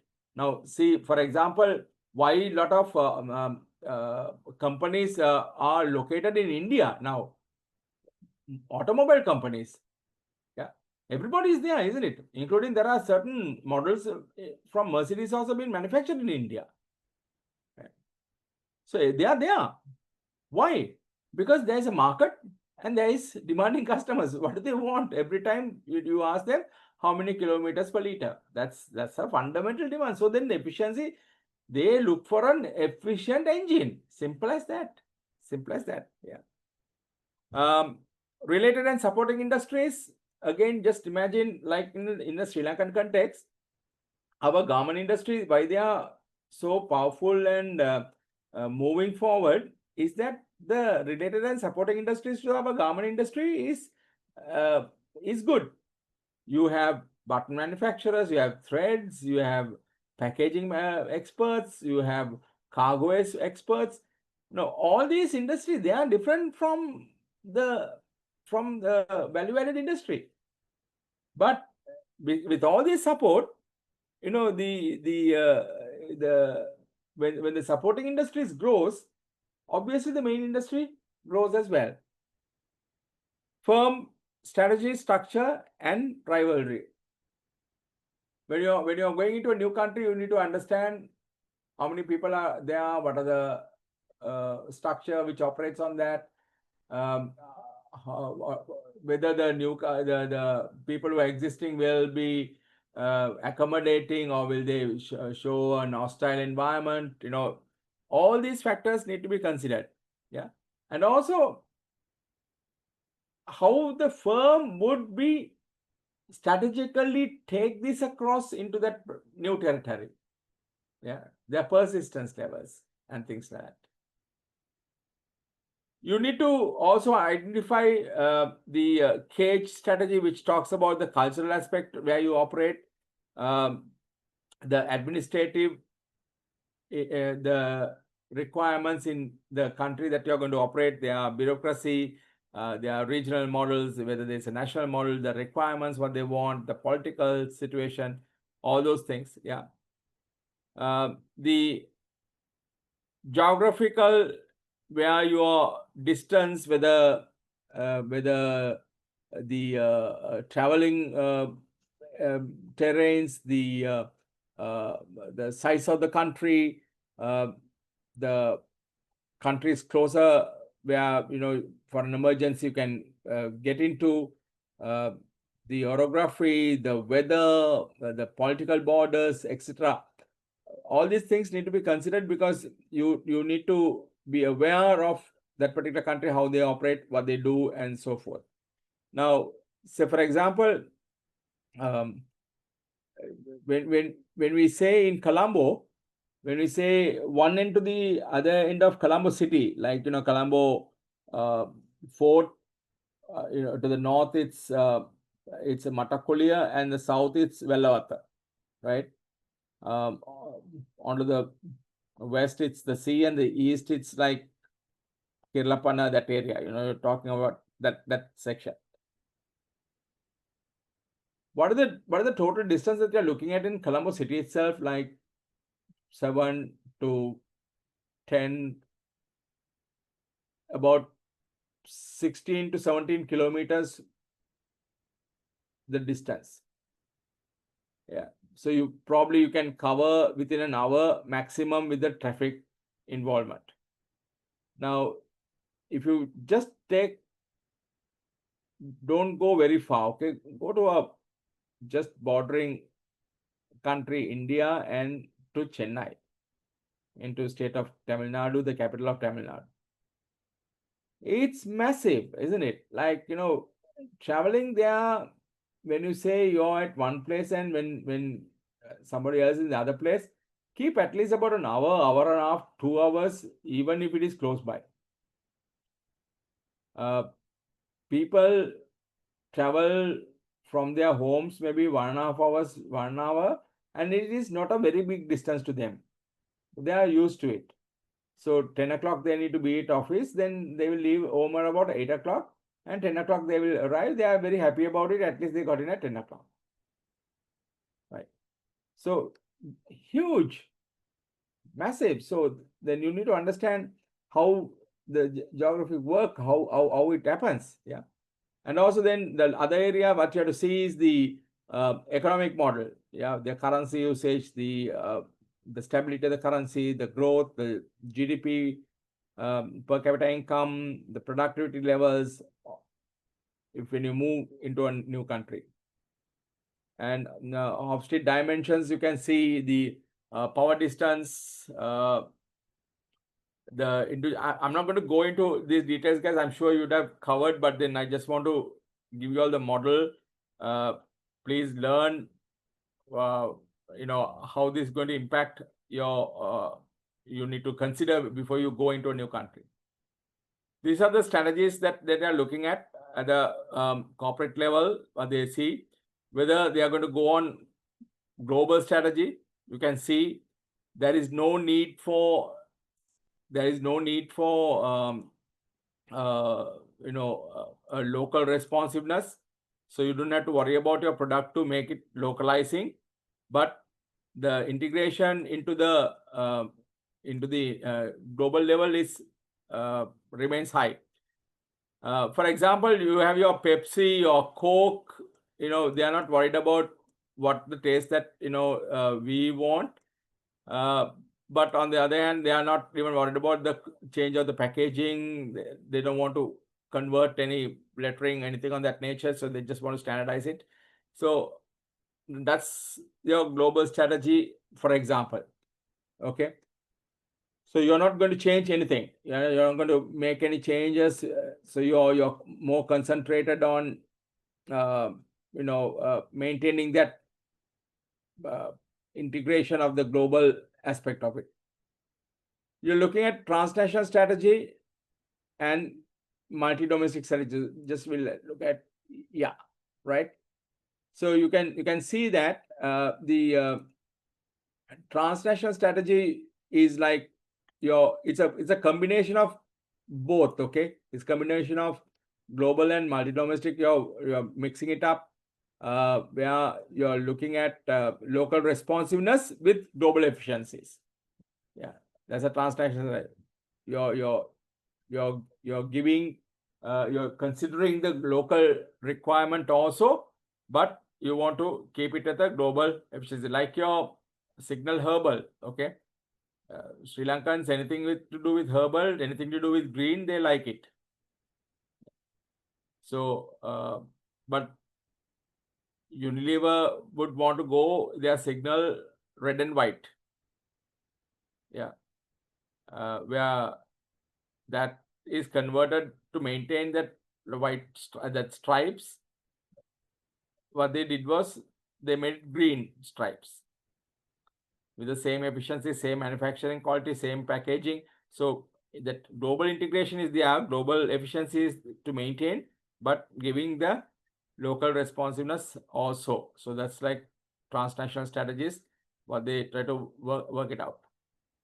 See, the multi-domestic strategy, it's a total going in for local responsiveness, need for local responsiveness. So working on the local responsiveness, completely producing the local responsiveness products. Now, say for example, your Pears Baby, yeah, Pears Baby products are totally for local. It's a local. There's no international brand on Pears Baby range.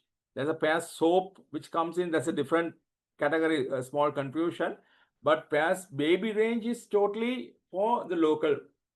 Yeah, there's a local responsiveness. We saw what global responsiveness, global aspect is. Yeah.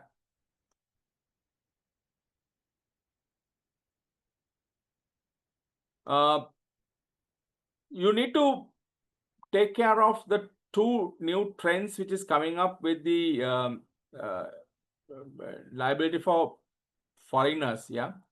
So the new one is the liability of foreigners, and other one is regionalization. So there is two new trends on the environmental trends. The heading is wrong, so one line has to come down. So sorry about it.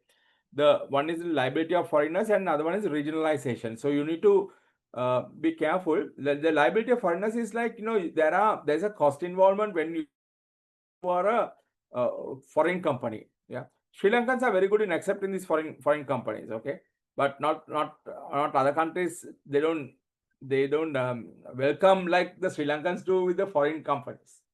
Yeah, so there's a cost involvement when you try to operate there. Okay, so that's what the liability of foreigners. So you are a foreigner, right? So they will treat you as a foreigner. Simple as that. Yeah. But in Sri Lanka, we don't treat foreigners as foreigners. We treat foreigners well above us. Yeah. So that's how it works. And also regionalization, like if you're in our region, then yeah, we give you the support a little bit. If you're not in our region, then we still will give you, but not very much high. Yeah. So if you're going into India, yeah, okay, it's a Sri Lankan company, it's coming in a little bit better support to work things out. If it is from somewhere else, then probably we might not work on. So a couple of trends that you need to think of. The way you can enter, you can see, like, either you can go exporting, you can do licensing, you can do a strategic alliance, you can do acquire a company which is operating, or you can even go and do a greenfield investment, totally new, totally you own that part. So slowly, when you see the way the complication starts increasing, from exporting to licensing to strategic alliance to acquisition to the new wholly owned subsidiaries. The responsibility complications start increasing from here.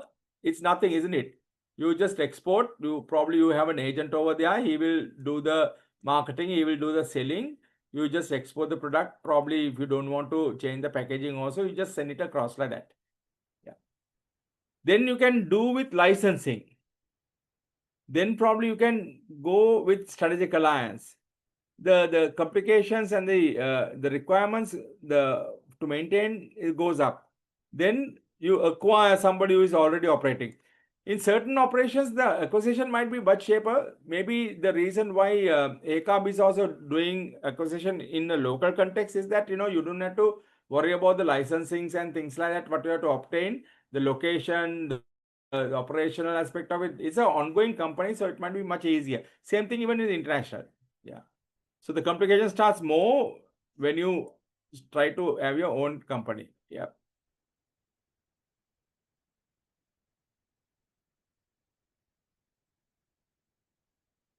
Right. That's a choice of entry. So I've given the reasons.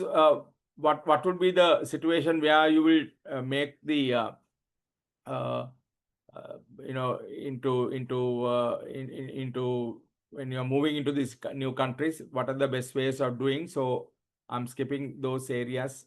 You can read through from the slide. Okay. We saw some risk being talked in the boardroom also. They talked about financial risk and they talked about currency risk. Um, have a look at it, okay, guys. Have a look at it. The words that they have used for specific what do you call the specific uh, incidents or specific reasons what they're talking about. They're talking about financial risk. There's a financial risk and there is a currency risk. Okay. So read and understand what those risks means and whether those risks what they are mentioned is relevant or whether there is the right risk word that they are using of. Yeah. So when you do an international environment, there could be political risk, economic risk. So the economic risk can be debt of various countries, challenges, to go with WTO, uncertain prices for critical commodities, success and failures of privatization, increased trend of counterfeit products, failure of countries to pay debt, and things like that. So there can be economic reasons where probably you can't be converting your money, sending it across. Yeah. And also you have this political risk. Now you can see Northeast Asia, security instability, political instability in the Middle East. So there are so many instances which is happening now. Okay, so this risk could be considered when you're going international environment.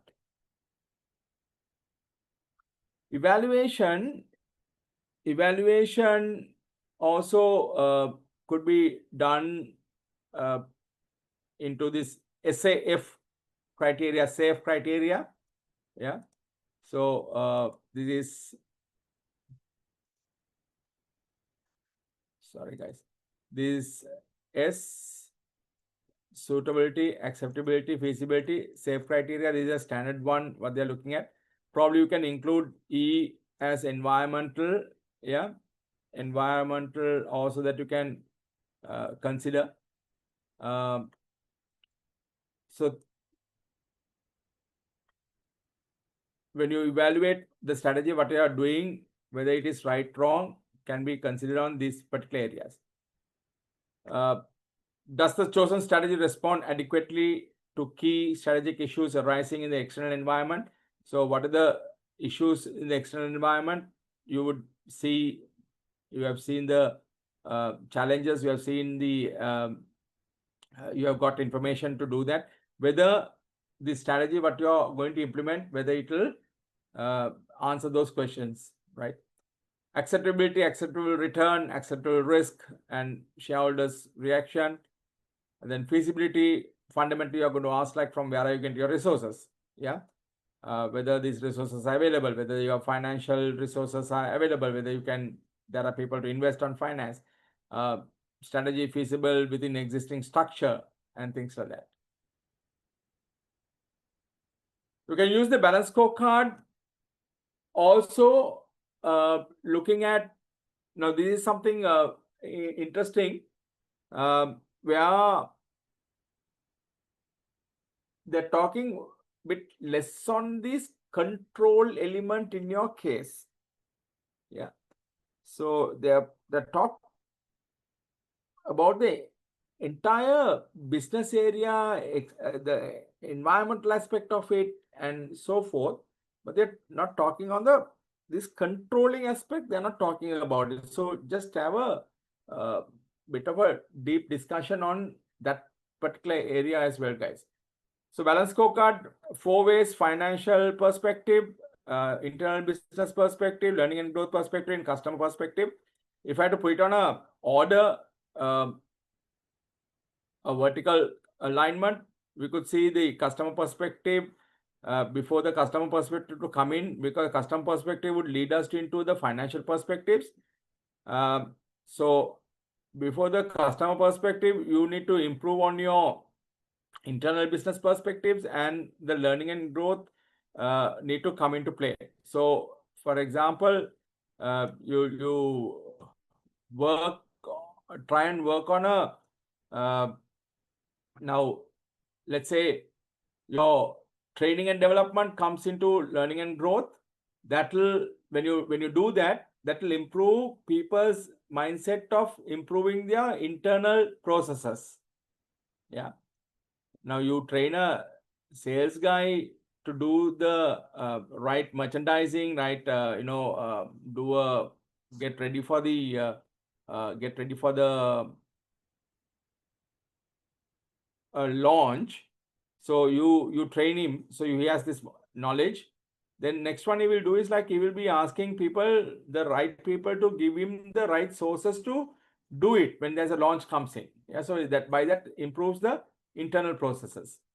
Then because of that, then the customer's perspective will also go up, because customers, when they go out and when they hear the news about the new product launched, they would want to buy the new product. So where the new products are available right on time, in the right quantity, at the right price for them. That will improve the financial perspective by customers buying continuously, and they become the brand ambassadors and go and talk to others also about the organizational products. Then the last stage, strategy in action, your structure control. Now this is also something that you need to look at, guys. They are not indicated any type of structure in the case.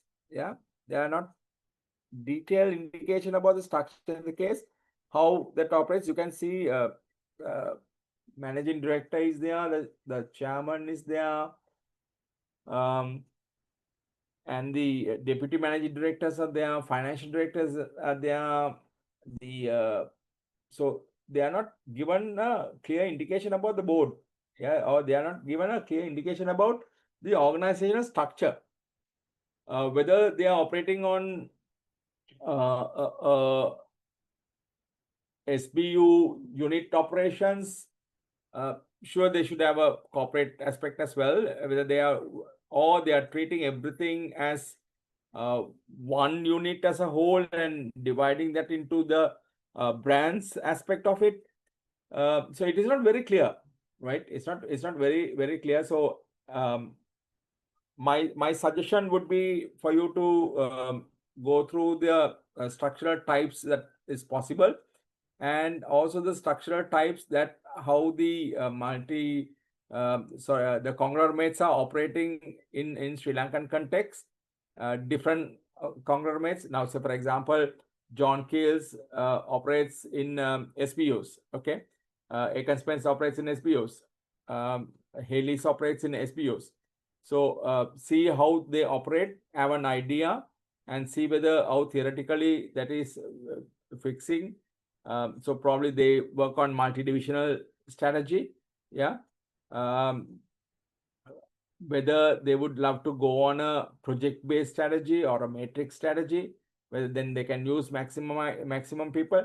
So I want you to go and refer your notes on these structural types and prepare yourself in case they want to you to suggest a new structure, because you would see they are looking at a formation of treasury, but without spending much of resources. They want to have it within their finance department itself. So whether it's going to be provided, on a multi-divisional, but there are common areas where the multi-divisions can make use of it. For example, HR could be a corporate HR, finance could be a corporate finance with the treasury function coming in.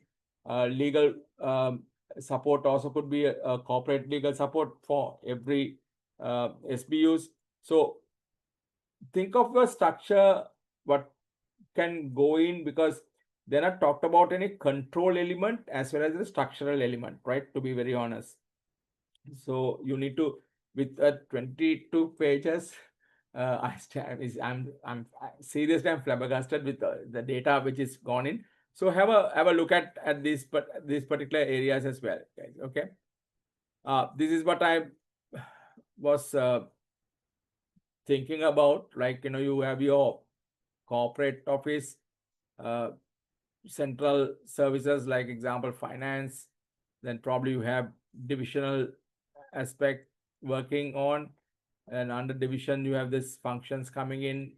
So something on this kind of this is just a suggestion, okay? So think about it. So this is a combination of divisional structure with the centralized certain functions operating. So which might be feasible, which is currently the local conglomerate structural aspect works towards this line. Yeah. So you can have a matrix structure here, something on this nature. Yeah. Control, feed forward, concurrent, feedback. So there are so feed forward control, you anticipate issues and you try to stop it. Concurrent, you try and test it out while it's on to see whether is there an issue, and then you evaluate and remove it. Feedback is after the incident, after everything has taken place. Then, so I personally, looking at your case, I'm seeing they're using feedback control rather than anything else. Yeah. So probably you might, because if you see everything what they're talking about, investigation after the incident. So that's that feedback control. Okay. After the incident, after what happened, after that, every time that there's an incident, that they take actions, good actions. Okay. But then it's a feedback control. So probably they might have to get into a concurrent control before they get into a feed forward control. Yeah, feed forward control is generally for manufacturing. That might be relevant, because then you know exactly the type of products that you need to the raw materials that you need to put in to avoid any defects. Yeah. Concurrent control might be possible with the type of operations what Haworth is doing. Okay.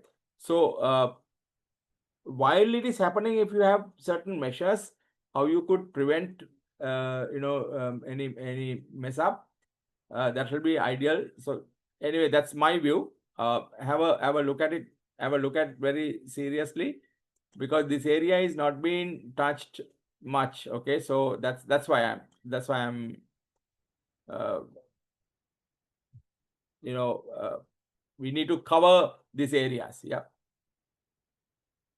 And if you're having a design of a control system, look at the size of the organization. We don't know the size yet. Yeah. The hierarchy, degree of decentralization. So we don't know, isn't it? Like we have no details about it. Yeah. Type of culture, what they have, the importance of the activity, which one goes the preceding, which is better. So have that kind of a idea before you work on it. Yep. If you have to change, then look at specifically look at change, because there is already I could see people quite frank about it, open. They discuss in open. They respect each other. That's an initial indication that I get when I see the board meeting. So probably there is one try to outsmart the other indication is also there. So, but there very clearly it says that the job specialist has the final say, kind of a thing. Yeah. So that is also it's there. You could see the financial director very clearly says that, look, we don't want to have a big team. We will consider this to go off. That kind of, so that is accepted at that particular point. Yeah. So that those are the indications that you can see how this cultural perspective works, and type of change that you need to require. Three categories of change: structure, technology, and people. So the structure is the one I was talking about, your reporting authority, which we have very little idea or knowledge about the organization. So work on the different type of structures, and then probably what are the benefit, how do you implement, how do you work through, what are things that you can do. So have that kind of an idea. Technology also, we can see there are a lot of changes taking place, a lot of technologies coming up. So probably you might have to analyze. They have not given any indication, although it's a requirement in your case as well. So they're not talking about much of a technological aspect of it. But then I'm since they are bringing in the e-commerce in, probably the technological aspect also need to be considered well. Yeah.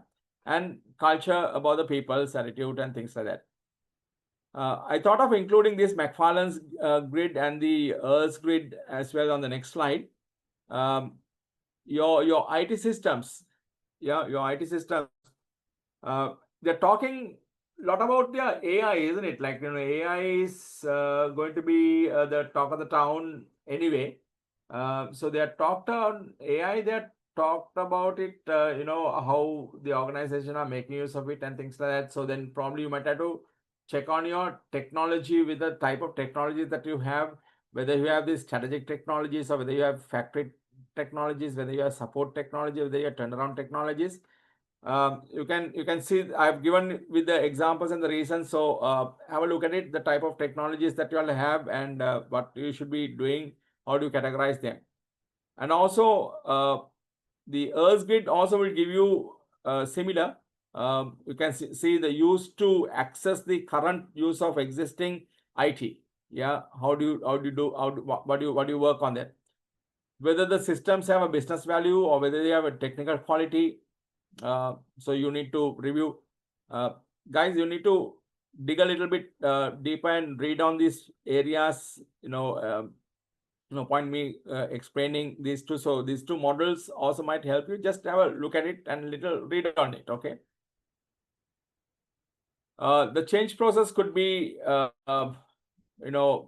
unfreezing, freezing, refreezing back. You make the changes. It's like the ice cubes. Okay. So ice cubes in your fridge, you take it out, you keep it outside, then it melts into water. Then you take the quantity that you require add the food coloring, change the color of the water, then you pour it back again into those cubes, different size of blocks. Okay, so maybe star, moon, whatever. So different colors you use, different. So you're changing the same water. You are changing the same water. You are allowing it to melt, and you're adding what you want to add, and then you're refreezing again. That's the change process. You're unfreezing them. You're unfreezing the people. You're making the necessary changes that you want to take place. Then you're emphasizing of refreezing it again. Yeah. Right. So I would go into your case quickly. That's what I said. I might take a little bit longer and on for with me, guys. So hang on. I'm moving into your case point. Yeah. Hang on for a minute. I should apologize that I should apologize that your that it's not in a pretty orderly manner, because I've picked up from different pages and different things. The maximum possible I have tried to put them together, but then probably you might find a little bit the way that you all would have analyzed it, it might be similar. See what you can pick from this. Yeah. Just to give you a not summary of how it works out. Yeah. So you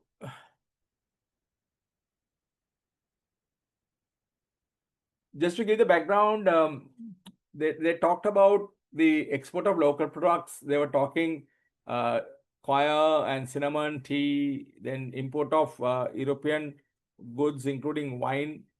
The plantation related to machineries, plantation related machineries, textile clothing, luxury and good. So probably luxury goods they talked about, probably it was porcelain and glassware, and also gold, silver. So it was basically a trading company kind of a thing way back. Yeah, ever. If you look at the process, what they have gone through, oceanic dedicated transport and logistics, then maritime steamer agencies, then licensing, shipping agencies. Now, this is the interesting point, because I've just marked L and S. So they were legally complied organization way back in 1970 itself. Yeah. Okay, so compliance with new regulations. So they were legally complying themselves. So that's a pretty a good indication that they have been working even at that particular time ethically. And 1972, mind you, that was the time where our economic policies also was changing. Mrs. Rimao Bandaranaike was in power at that time. Yeah. And they still at that particular instant where the businesses was not very strongly visible, and maybe they had this nationalization policies also taking place at that particular time and things like that. So still they complied to the new regulations. Okay, so and they were maintaining their presence in the industry, since that particular time. So you can see 50-60 years ago that they have been still been onto the right track, I believe. In 80s, expanded portfolio, fully fledged logistics provider. So when you say fully fledged logistic provider, freight forwarding, bunkering, warehousing, sea air consolidation. Then 95, Hayworth Logistics, they got airline GSAs, then launching of container depot operations, and also 95, I've given the important years because they have talked about some important aspect, including publicly listing in CSE. Yeah. 5 areas that they were looking at: integrated logistics solutions, shipping, projects, aviation, and inland transportation. Probably your portfolio has been expanded for other areas as well. Strength as a overall, considering as a complete organization, they are providing end-to-end supply chain management. So when you say end-to-end, from start until it reaches their consumer's hand, okay? They are one of the key players in the region, supply chain solutions, and revenue has been showing steady year-on-year growth. Then comprehensive supply chain management systems, and into various industries. That's a good part, but then we saw a certain aspect over there. I will cover that side. In warehousing solution, provide secure storage, inventory tracking, and value-added services like packaging and labeling. They are talking about these things continuously into so many times. Okay, so probably that may be the reason that it's 22 pages, 20 pages, of all these things. In nutshell, this is what they're talking about in every page. Okay, Excuse me, sir. Excuse me, sir. Yeah, please. I think we can't see the screen. Oh, you can't see the screen. Oh, sorry. Right. Thanks for telling me. Hang on. Oh, I'm sorry about it. Oh, extremely sorry. It's okay.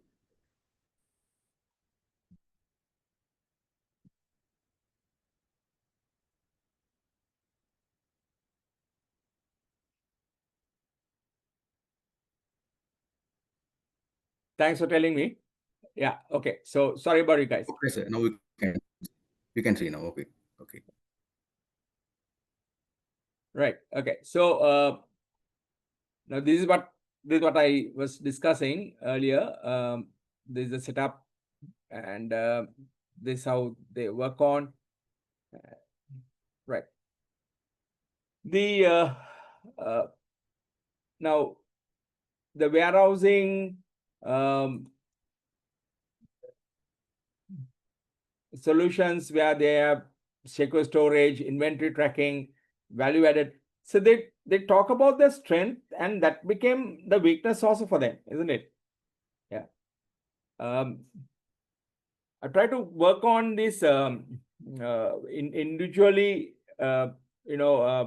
individual the organization where they are discussed. So I also try to take that separately to see their strengths and weaknesses. That's why I said, try and work out for individual organizations that they have talked about, individual areas that talked about their strengths and weaknesses in opportunities and threats, because opportunities and threats are generally common to all. Okay.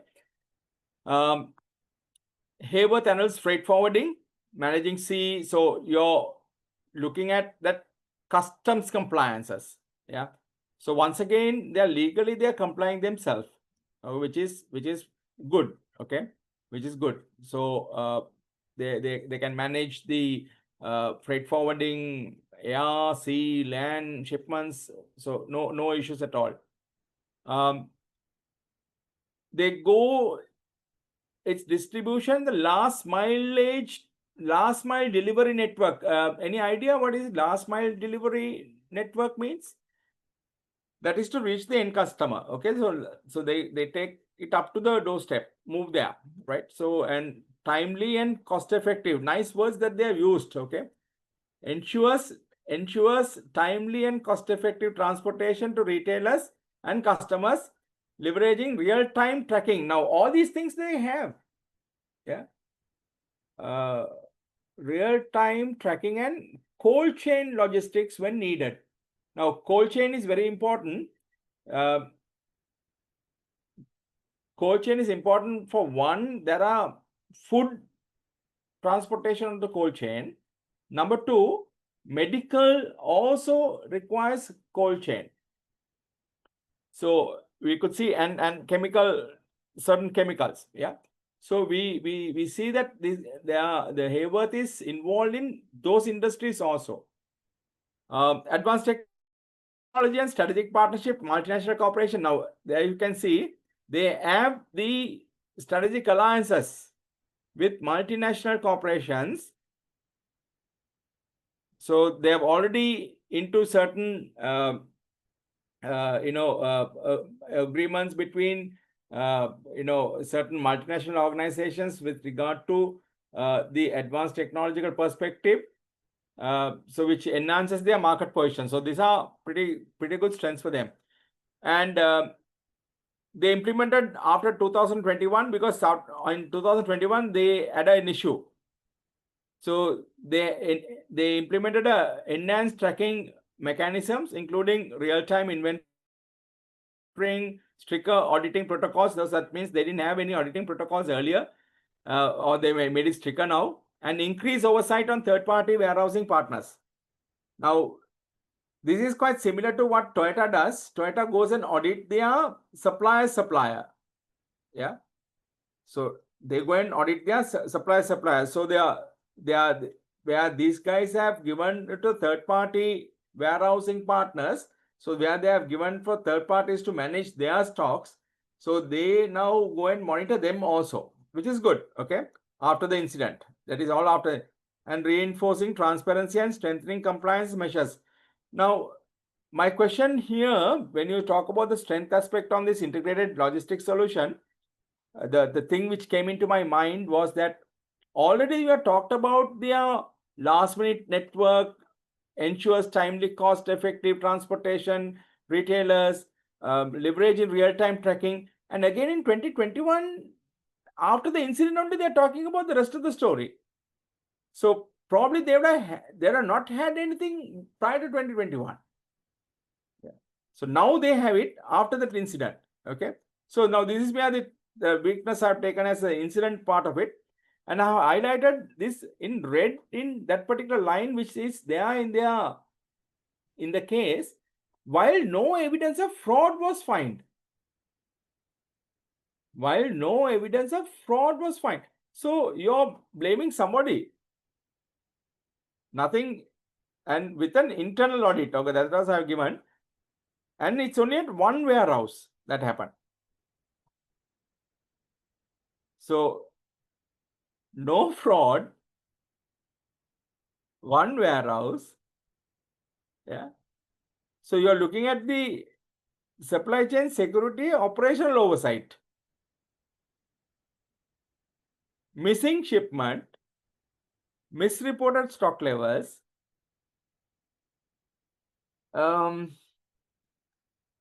was not very in the sense like as a when you dig into detail, we have to accept what is in the case rather than thinking too much. But then I can't. It's very difficult to connect the dots. Yeah. So and this is like they are talking about.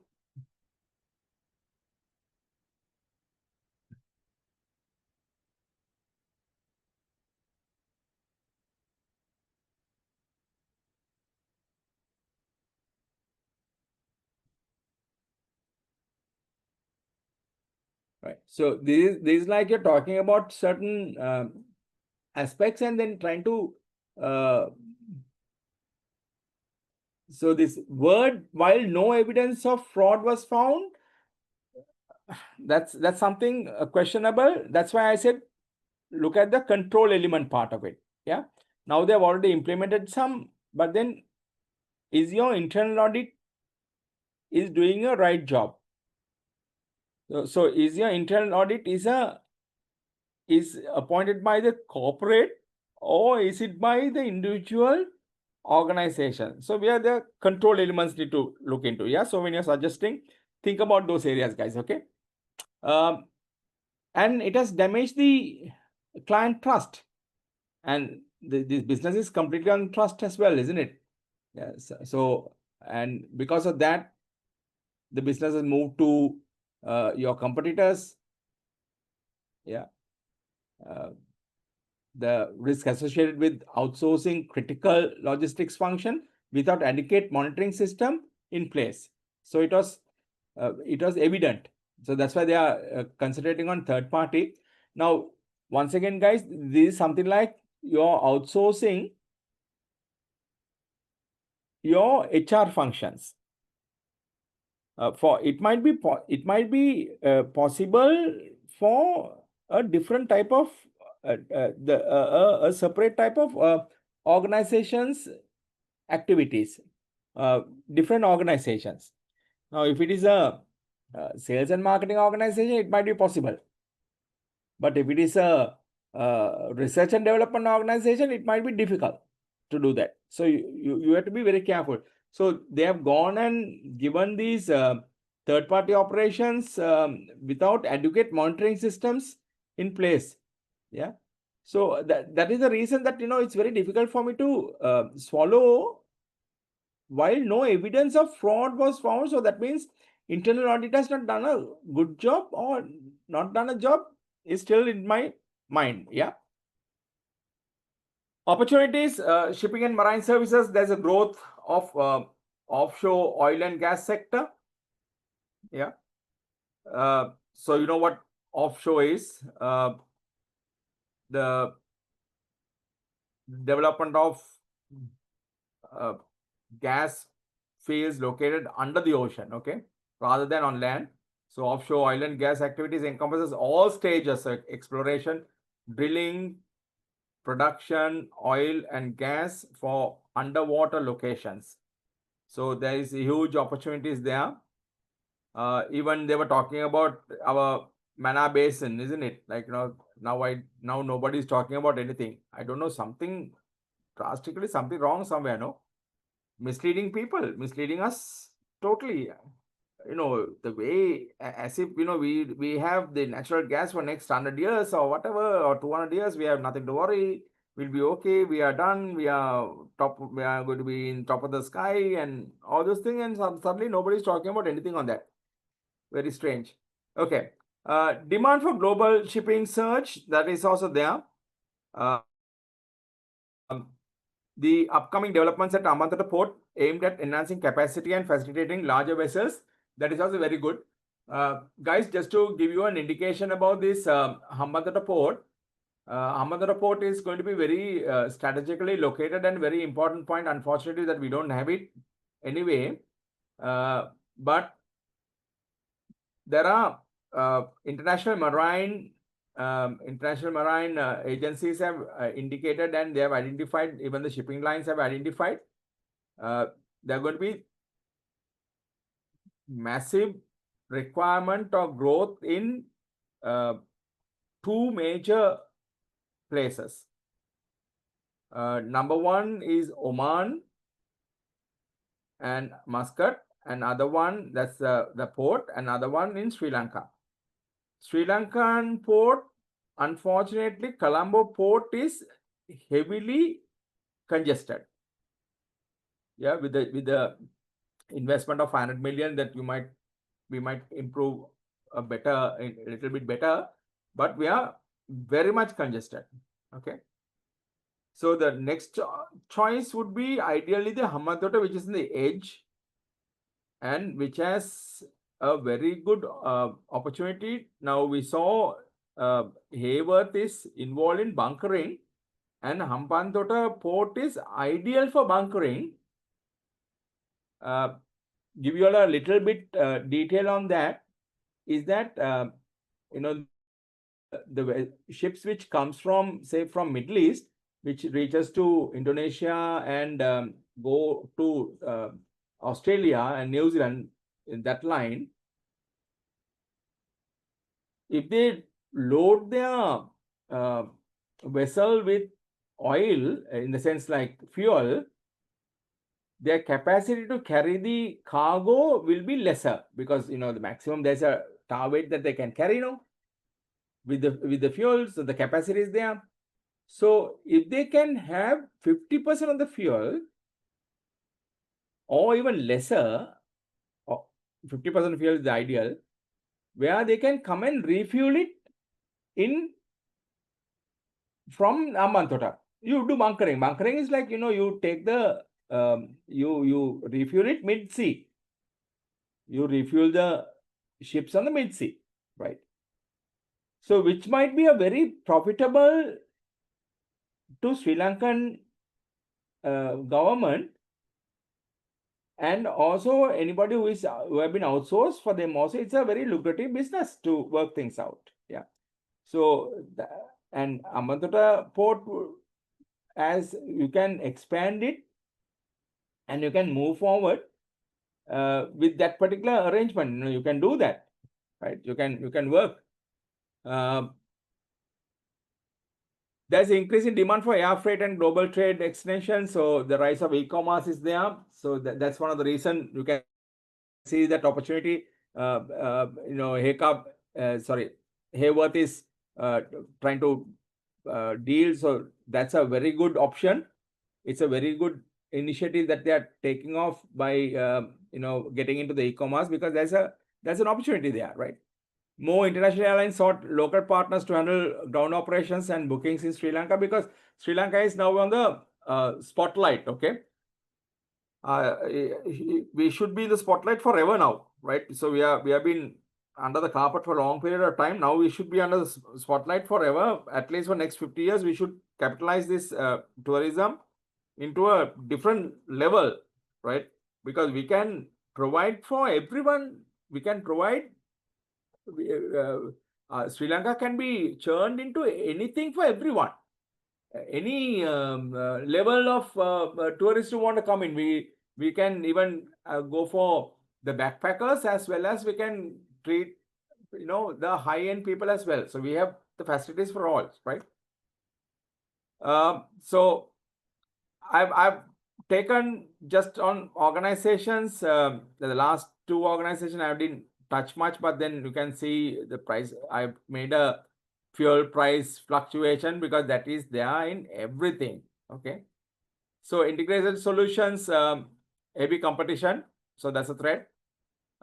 Shipping and marine services, there's a regulatory shifts, maritime fuel standards, increasing port congestion. So now that's the reason, they try to work Hambantota. Project logistics, there is again legal ramification of delay. There is there's case pending, and we see that the IMF is also pushing those things to be cleared out. So they have to do something in next 3 to 6 months. They have to work certain things. Government contracts in some instances as competitors capitalizes on the fallout. So you need to correct that. So that's a threat there. And of course, fuel price fluctuation. Strength in shipping and marine services, ship agency, vessel husbandry. Any idea vessel husbandry? What is vessel husbandry? Yeah. Because when you hear these words for the first time, go and search and identify, guys. Yeah. And offshore support operations, catering to diverse range of commercial and industrial clients. So they are pretty good, isn't it? They have so much of things to work out. Yeah. It's a revenue driver, and invest in fuel efficient vessels, right? Which is good, which is the marine. So you support the legal requirement, so that threat can be mitigated by investing in the fuel efficient vessels, adapt cleaner maritime technologies. Now, back again, this is after 2019, they have implemented, and that has become a strength for them. Okay. Implemented stricter waste management system. We know why it is. Okay. Invested in eco-friendly ship technologies. Expanded its compliance team to monitor maritime regulations more effectively. Now, prior to 2019, nothing was there. So prior to 2019, probably there would have been all these mistakes would have taken place. Okay. Transparent restructuring process, proactive engagement with regulatory bodies. Only after 2019, after the incident was covered. Okay. Again, weakness, we are talking about the port congestions, operational efficiencies is compromised because the external factor, your internal factor is compromised. Okay, internal issues. Rise in operational costs, the regulatory, so the cost increases, the necessitating strategic adjustments in Hayward. They try to maintain the quality standards. 2019, again, you can see I have highlighted in red, while the internal review found no deliberate misconduct. Now, earlier also, there's no fraud. Here also, no deliberate misconduct. So, this is where the integrity could be questioned also, okay? 2 incidents, critical incidents, 2 major assets. So, this is 2019, that is 2021. So, still, there have been questions coming up, okay, on the controls. Now, violation of environmental waste disposal regulation, report suggested that vessel has failed to comply. Negative publicity, of course, reputational damage was done, yeah, which has in turn went into adverse financial impact. So after 2019, probably they are a bit careful about the things what they are working off, yeah. So vessel husbandry, I just put it down in case you all have not searched for it. It's like it's a complete thing, a comprehensive set of activities, service aimed at maintaining a vessel's operational efficiency, ensuring well-being of the crew. So that means you can transfer the crew, take care of the crew, send the crew off, in port, and if they want to take care of them in medical facilities, things like that, encompasses various aspects like maintenance, repairs, cleaning, and managing crew needs, all to support the vessel's smooth operation. So that's the vessel husbandry. That's a separate operations, okay, guys, and it's a big operation. Project logistics. Now they're large scale infrastructure projects, okay, so that's what they have been appointed for. So they have heavy cargo transportation for construction, energy, and industrial sector, wide range of complex operations. Now these are very, very plus points, okay. High demand for reliable and efficient logistics solution, to serve large governmental backed public properties, highly profitable, yeah. So everything is in dollars. Back again, early 2023, they have a mess up, yeah. So the delays, the delivery. Now, mind you, they have one area they're talking about advanced technology system, on-time tracking aspect of it, on-time working things. So what happened to those? Now those goods have been cleared and stuff like that. So how come these can be delayed? Yeah, delays in delivery of critical equipment, government-backed projects. Yeah, so cost overruns, then penalties. Now, if you see, I didn't highlight this also in red because I thought of not to do that. But look at the first one, primarily attributed to mismanagement in the custom clearance procedures. Now, so that means not your problem, okay? So if it is not your problem, then why are you paying the, the project overrun cost? So then why the financial losses comes in if it is not your problem? Now, this is very, very interesting, isn't it? Like, I don't know whether you'll have seen that line angle. So for me, this organization, okay, this organization needs a very clear, strict internal audit, control department need to be there on a very independent manner, not with any financial director or under it has to be independent audit need to be there. Yeah, no influence by not influenced by anyone. Yeah, that needs to be, that's one of the requirement which I think, because all that you see, they are just bombing on the issues to somebody else, primarily attributed to mismanagement in custom clearance. So custom clearance is out of your work, no? So then they are talking about that people didn't know about it. People there, you can see the last one, an internal audit to investigate the root cause of the delays, a combination of poor communication between departments. Now they are talking insufficient oversight, inadequate training in custom processes. They are not babies, no, they can't be babies, no. So these are lame, in my view, these are lame, very lame reasons. Yeah. So probably something wrong with your internal audit. That's my view. Yeah, that's my view. So think on that line. Yeah, how do you strengthen your internal audit aspect of it? What are things that you need to do for them to be independent?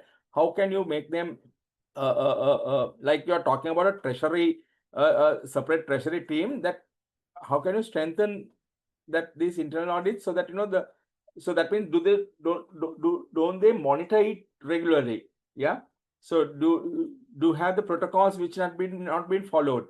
Very simple things. And they are these the people who have been working here would have been having years and years of experience in clearing also. No, it's not easy, right?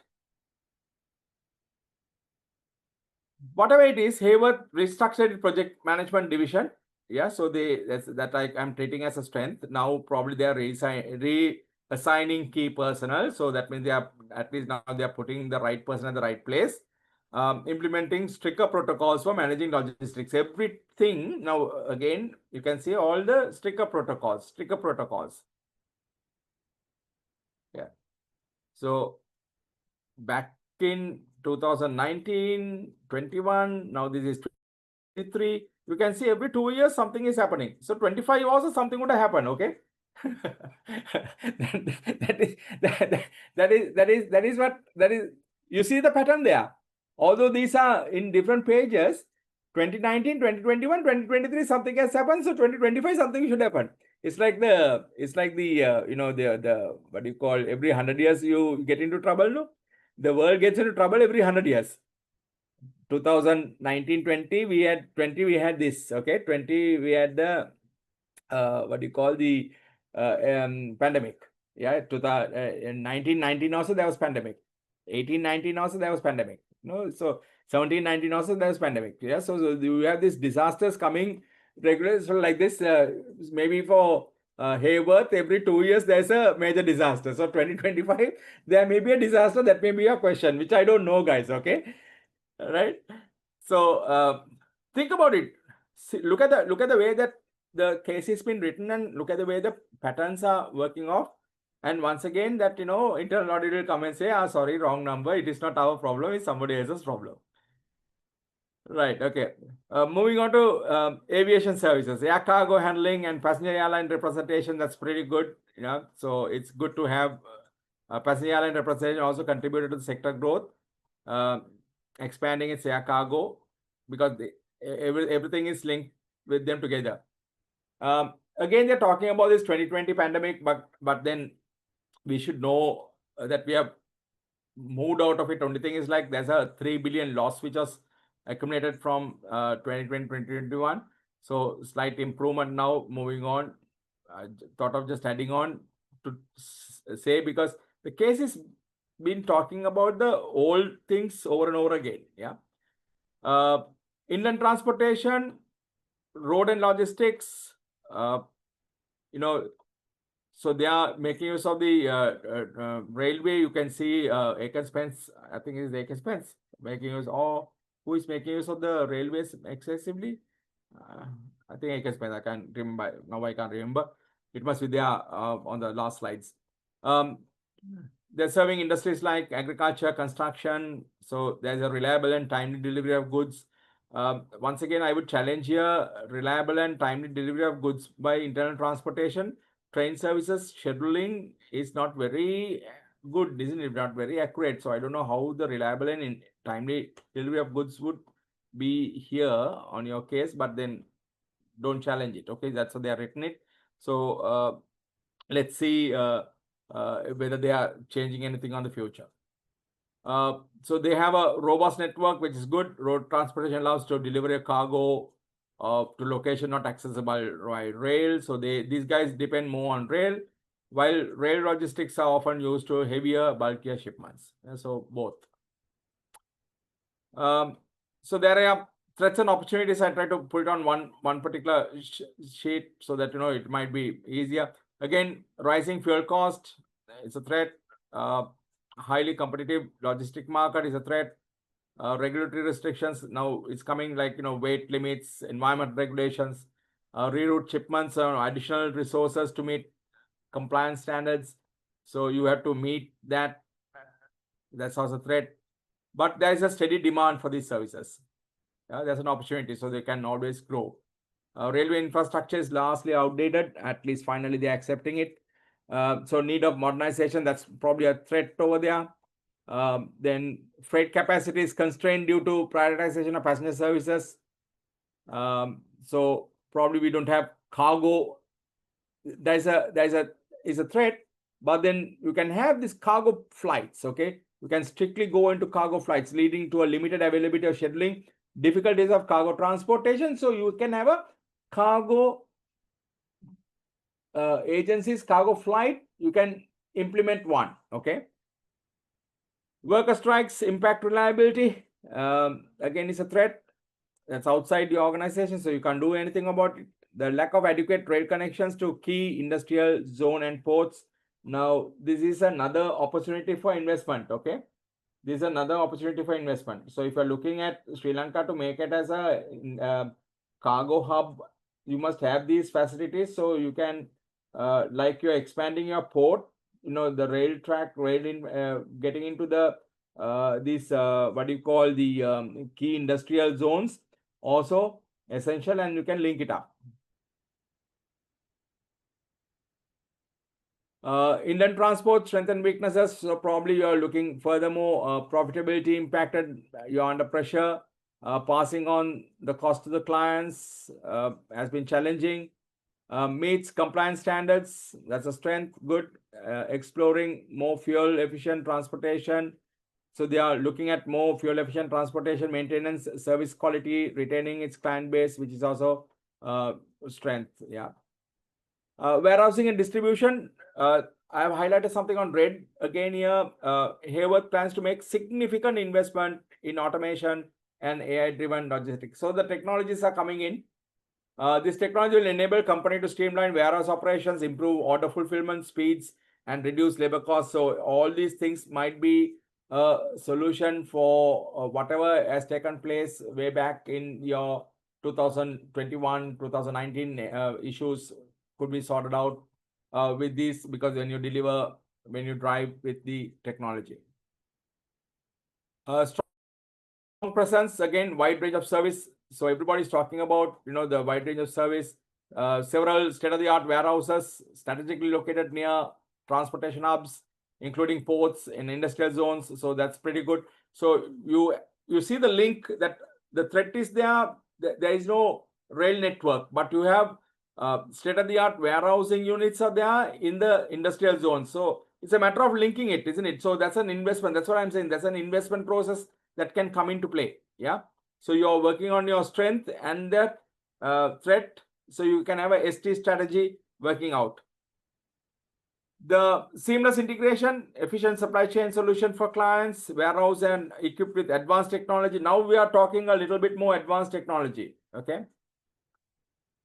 Plan to expand its fleet of electric vehicles to enhance sustainability and efficient in urban logistics. So two things that they're talking about more electric vehicles, as well as they're talking about the fuel cost. Now, electric vehicles expansion, the cost of electricity in Sri Lanka is going to be high. So the charging, probably then you might have to do solar charging, solar investments.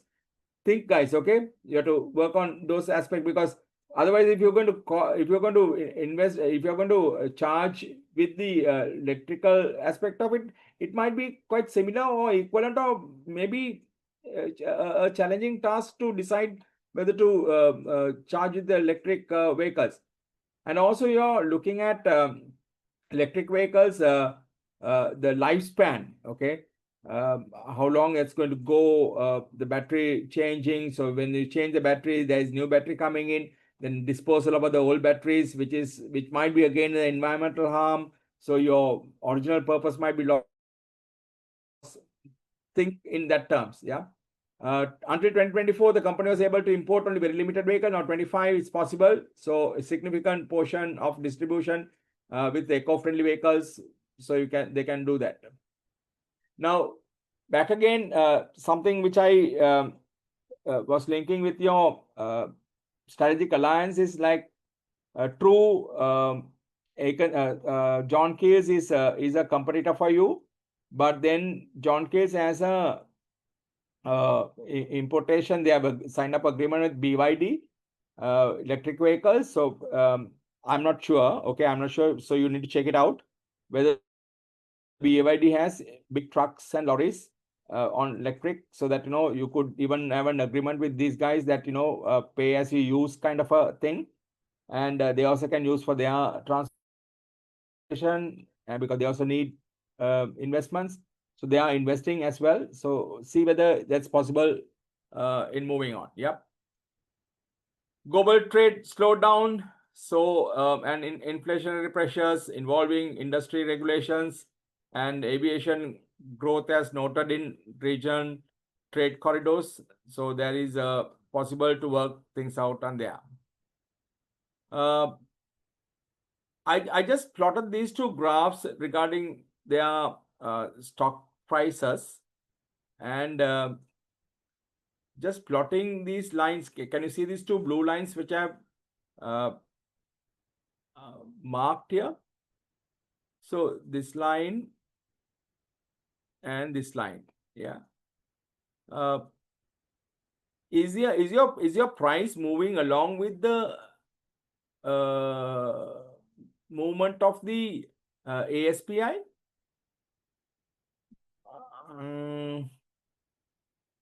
So you could see, yes, there's a drop here, but there's a huge drop here. Similar dates, okay? There's a drop here, but this is at the peak here. So try and see whether there is any relationship or no relationship. For me, it's no, but then whether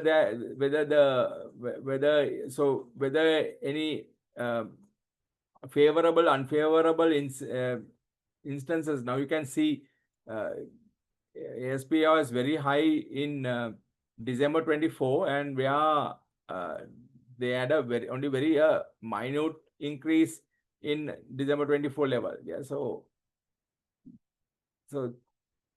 just see the reason why it is. Okay, so maybe still it's not the relationship is not very clear on that, but because generally a blue chip company like Hayward should have the price movement, investors should have that confidence in moving with them forward. Yeah. There's another interesting element inaugurated in 2015. So once again, that is for the regulation in 2013. So they wanted to do that. They are one of the leaders in the third-party logistics. So that's a strength actually for them. Sri Lanka's advantage as an opportunity. Back again, you can see that if somebody wants to invest, somebody has to move their business in Sri Lanka, so that's what they will see. Okay, so that becomes their factor conditions. One of the factor conditions would be fulfilled over there. Integrating cutting edge technologies under one roof. Again, comprehensive international logistics hub, supply chain management, third party. I've made S&O, so strengthen opportunities. So, and we are located right in between two major hubs of Dubai and Singapore, both 4.5 hours flying time. So, which makes sense that we can connect the global chains, on a bigger scale.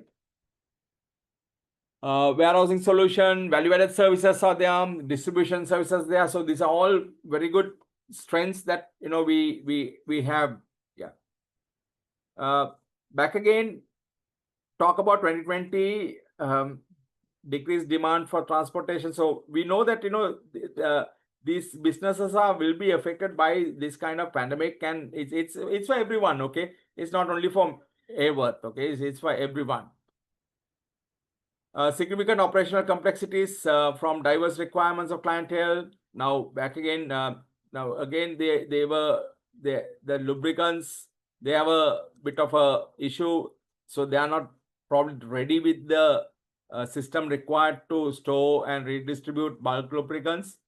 So they need to be careful, because we saw that there's a threat of regulatory changes. Now again, this has become a hazardous material. Good that they have a just-in-time system now, which reduces from 45 to 20 days. So there's a strength there. Savings about 15 million, small amount, but still it's worth. Diverse clientele back again, a regional distribution hub, and now they are becoming this time in March 2023, they got the best export hub operation in the enterprise trade. So there's like 2018, 2019. Also, they got that award. Now back again, they are getting that award in 2023, which is a good sign. Yeah. Ongoing fuel concern, because we don't have any oil production in Sri Lanka, so I don't think we will have oil. Economy vulnerable on global price fluctuation, so we will have that issue continuously. So we have to manage it. Like, we have to live with that, right? Okay, fuel imports constitutes 24.84% in 2023 for Sri Lanka. So we know that how important it is. The expenditure for fuel imports seems significant variation over. You can see from 126.57 billion 24 to 90 billion in November 24. So there is huge amount of money being spent in. Yeah. Hayworth resident on diesel powered transport is significant. So they are relying on diesel power. So that's something, that's a cost that they are looking on. Further facts, fuel cost typically about 30 to 40%. So they're looking at 11.3 to 14.5. So with that, I worked out maybe the total expenditure around 37.66 billion to 48.33 billion, because they're talking about 30 to 40% of the fuel cost is the total cost. 80% of fleet use Lanka diesel oil. They're given with some reasons because of the emission of the carbon. 20% of diesel, super diesel, reflecting their investment on newer, more fuel efficient vehicles, right? So probably these vehicles are 20% of the vehicles are now has to use diesel star Euro 4. So those are the vehicles that have been recommended to do so, but the 80% is still using the normal diesel vehicles. Okay, so now these are the reason that I went and digged into this biodiesel, because they're talking about the biodiesel in their ESG, right? Board meetings, interesting. What they're talking about again, they are going to be threats. So this Middle East disruption is very interesting. Geopolitical tension. The case was written sometime back. Okay, so this is like a prophecy coming true. Yeah, global crude price have been unexpected fluctuation due to geopolitical tension, and this time it's actually, when you write the case, when you're writing the answer, it will be okay. Domestically, our rupee depreciation against the dollar, in addition to layer of unpredictably making fuel procurement serious factor. So I've marked as threats. So you can join together how it works. OPEC cutting down. So it is again a threat, because we can't control anything of. Then now this is what my question was, like the government's new fuel pricing mechanism, which is like they are linking directly to forex movements. And given our country's import dependency, we are exposed to a significant currency risk. Yeah. So earlier there was a financial risk. Yeah, that's right. Yes. Yeah. Last line you can see, domestically our rupee depreciation against the dollar, in adding to another layer of unpredictability, making the fuel procurement a serious financial risk. So financial risk, whether it's a financial risk and the currency risk being turned off, I don't know. So anyway, I will look at it. We can operate this kind of uncertainty for long. We can't operate. So you're looking at 35% of the fuel cost there. Everybody talking sense, okay? Yeah. So I don't know whether the words are right, but then that's how it is. So we need that they want to have a internal treasury risk management team, forex exposure, fuel procurement, and also cash flow. So you can see the critical aspects what they are looking at. So then managing currency risk, supplier contracts also, yeah, and possibility look for future fuel hedging for instruments. Fully fledged, like whether the conglomerates do, or whether we need to work on. That's what the director of finance talks about, saying no need, it's just few critical ones: foreign exchange management, fuel procurement, and liquidity planning. It will be good enough. True, yeah. And the rest of the stories, nice stories going on. So how process would go on.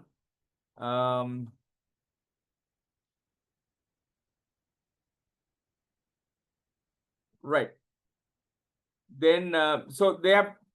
I just picked up what this financial risk and the currency risk means. Financial risk is defined as a possibility of losing money on an investment or business venture. So market risk, credit risk, liquidity risk, operational risk can be anything. So I'm not sure which risk that they are talking about there. And the currency risk is like commonly referred as an exchange rate risk. So whether both of them what they're talking is right, just have a look at it. Okay, I'm not here to judge anything.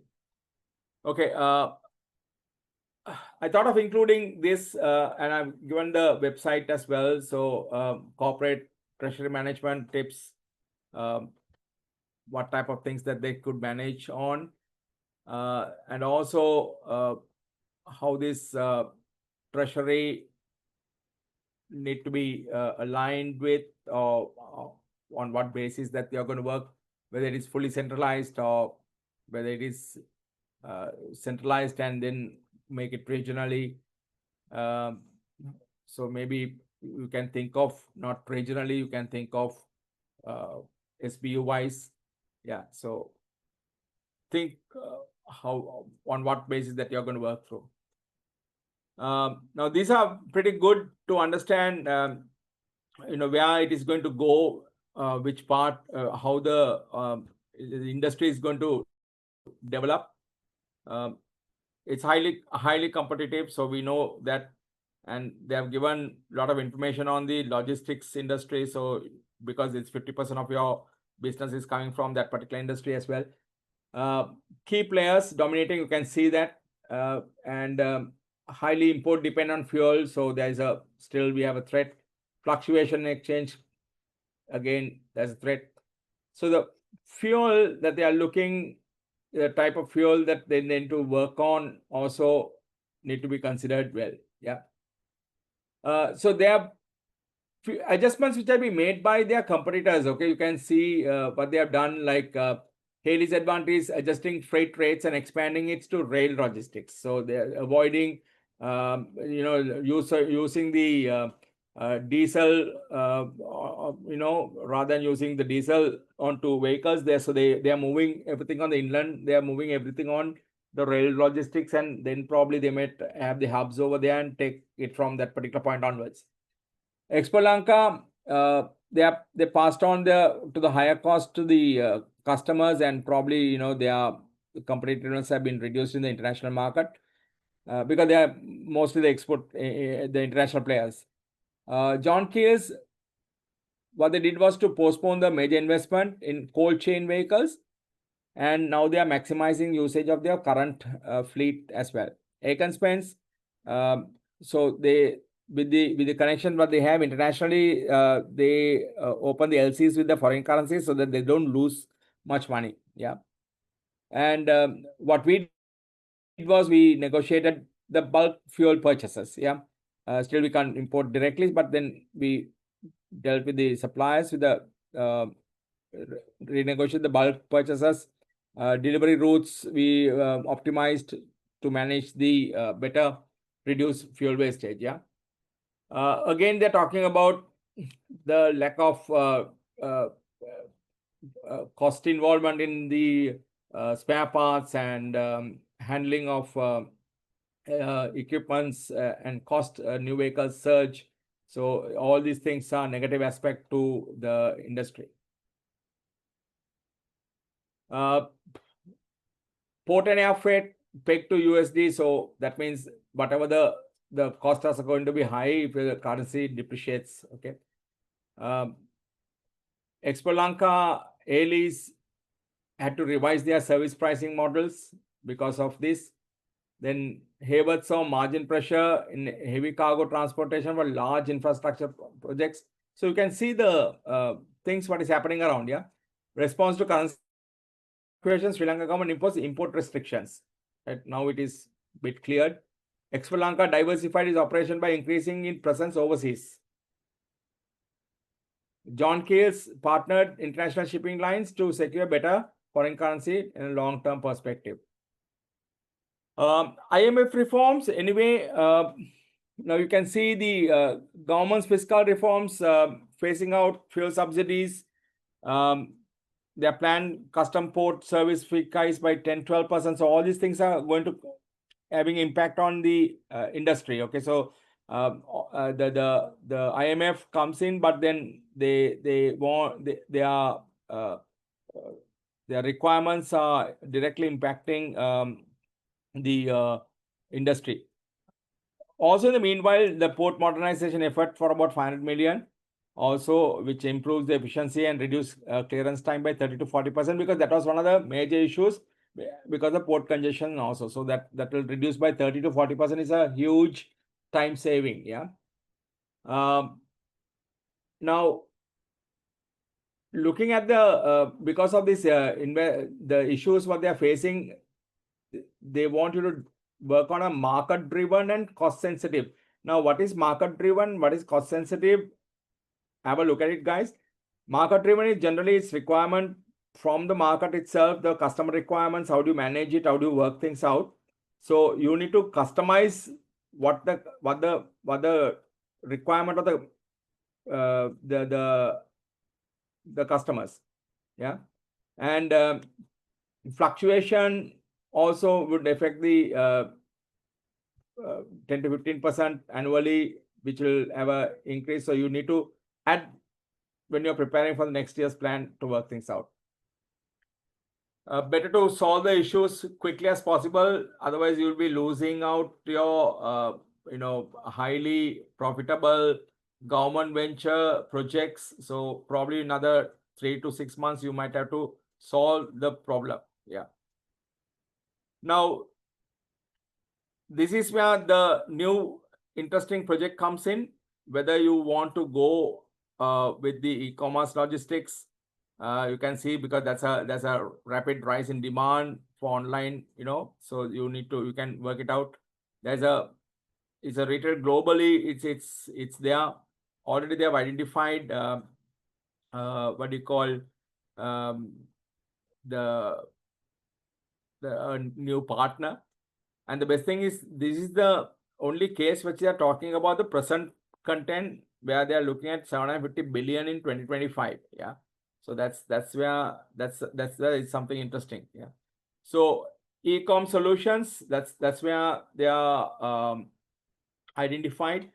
Now, if you look at why they were identified, they have a warehousing, packaging, and last mile delivery, similar to what Haworth is capable of, and Haworth's strength as well.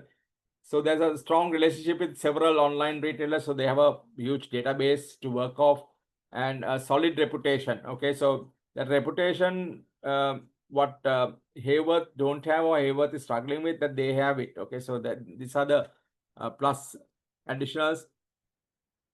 Plus the warehouses, fleet, once again, 30 delivery trucks. So probably the synergy could work with the trucks to maximize the efficient usage of the trucks. So this could be you could dispose them off, or you can make the maximum out of them. Technology infrastructure, so they have a good technology, and also inventories at 955 million, and the total asset valuation stands at 23 billion. So that's a good investment to take as well. Yeah. But as usual, they have several other risks also. Yeah. Integration, different corporate culture. You have, operational challenges what Aworth faced, whether, whether the e-commerce solutions can amalgamate into that. Yeah. So they're talking about the depreciation story. At one particular stage, I didn't want to continue with the story. That's why I said depreciation story, and cost I stopped at that particular point. Plus, you have an issue with the ethics HRD. Yeah. So many options that they have worked out. So many things that you could work things out. Yeah. Sustainability. 4 major areas: carbon footprint, alternative energy integration, workforce engagement, community sustainability initiative. So now I'm interested in this, the carbon footprint, alternative fuel. They very specifically they said biodiesel. That's why I said, that's what it make me to go and check whether the biodiesel are cheaper, because we have a cost push on the one side, and now they are looking for the sustainability thing. You are going to go on biodiesel. It doesn't match, isn't it? Yeah. So overall emission 50%. So probably you can slowly move it from one place to the other. Now 2023 to 2024, you're looking at 39,500, almost about 20% reduction in the emission. Now, is that because of you are not working much on the government projects, and which you have worked on 2023 on the government projects? Now you don't have that government project, so your utilization of the resources or the trucks are not using, so that's why your carbon emission is lower. I don't know. Yeah. So look at the options, guys. Don't take everything as what it is as well. Challenge to see, challenge how what the information that you have worked out. Yeah. Additional efforts are underway to extend scope 3 analysis. I just looked at, yeah, scope 3. These are the 15 categories in scope 3. So this covers better than scope 1 and 2 also included. Now you can see not included in scope 1 and 2 is the fuel and energy related activities. Now that is what we are trying to, Aworth is also trying to work on it, right? So these are the activities that you can look at working and reducing the operations. Now, say for example, they have given us upstream and downstream as well. This interesting part is franchises. Okay. Now, if there's a franchisee for you, like utilizing your brand name or whatever, now you need to go and audit them also. You need to go and see whether what they are emitting, right? So just imagine, like how it is going to be. So I don't know whether it's going into this scope 3 is required, but then efforts to extend for scope 3. So let's hope and pray that they do a good job on that, right? Workforce sustainability, you can see that they are spending a lot of time with their training. Now the question I might ask here is like whether the training is the impact of the training. Yeah. Is it because of that they were able to reduce the carbon emission, because the people know what the carbon emission is and things like that? Because this training are focused also on the carbon emission. Yeah. Monitoring and valuation mechanism. So they have aligned with the ESG standards, further control carbon intensity measures per revenue. So they have certain controls in the ESG. Now, which I don't see, or I didn't see in the case of how they have control in their business cases. Yeah, on the business processes. Yeah. So that is something which you need to look into. Emerging trends. Again, this could be a threat or an opportunity. A profound transformation driven by technology advancement. So that's why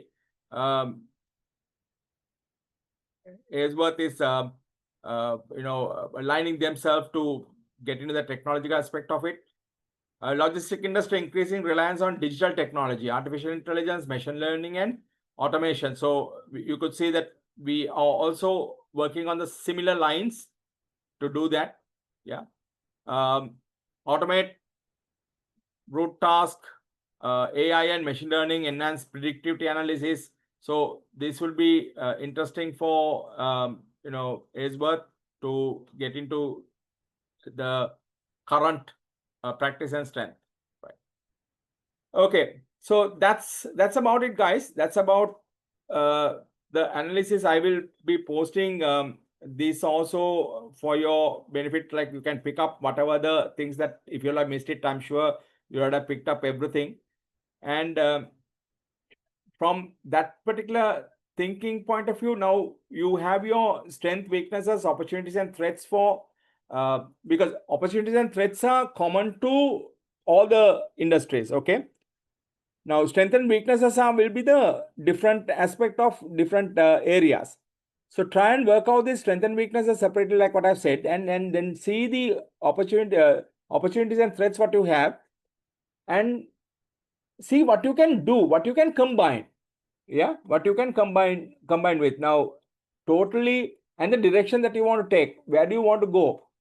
Okay, and what is the best way now?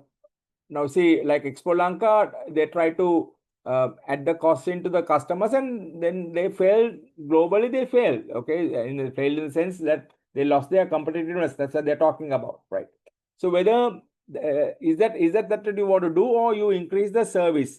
Now, to increase the service, you need to be very technology driven, advanced, so that you can talk about the online tracking, the on-time delivery, and safety delivery, and so forth, where you would have been into some kind of a difficulty in way back, but now that you have got into all these aspects, so you're ready to meet the newer demand which is moving forward. Yeah. Right. So I can take some questions, whatever things I can answer, I can try and give you some answers. But as I said to you all at the start, like I might not have what is going to come or what is going to happen or something like that. So I will not be able to help you on that line. But my thought could be shared with you if you have any questions or anything on that nature.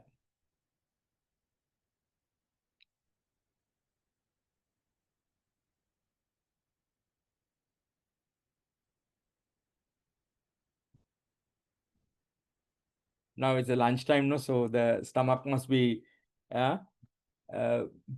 asking for food, so the mind is not working. Yeah.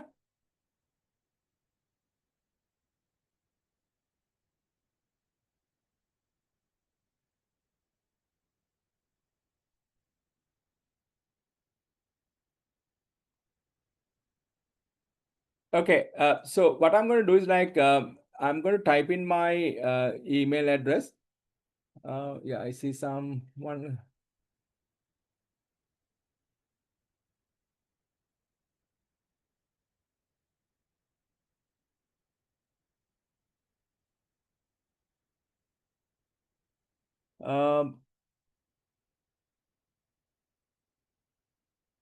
Right. Good that you are putting some questions here. Hang on for a minute. Yeah, we will be.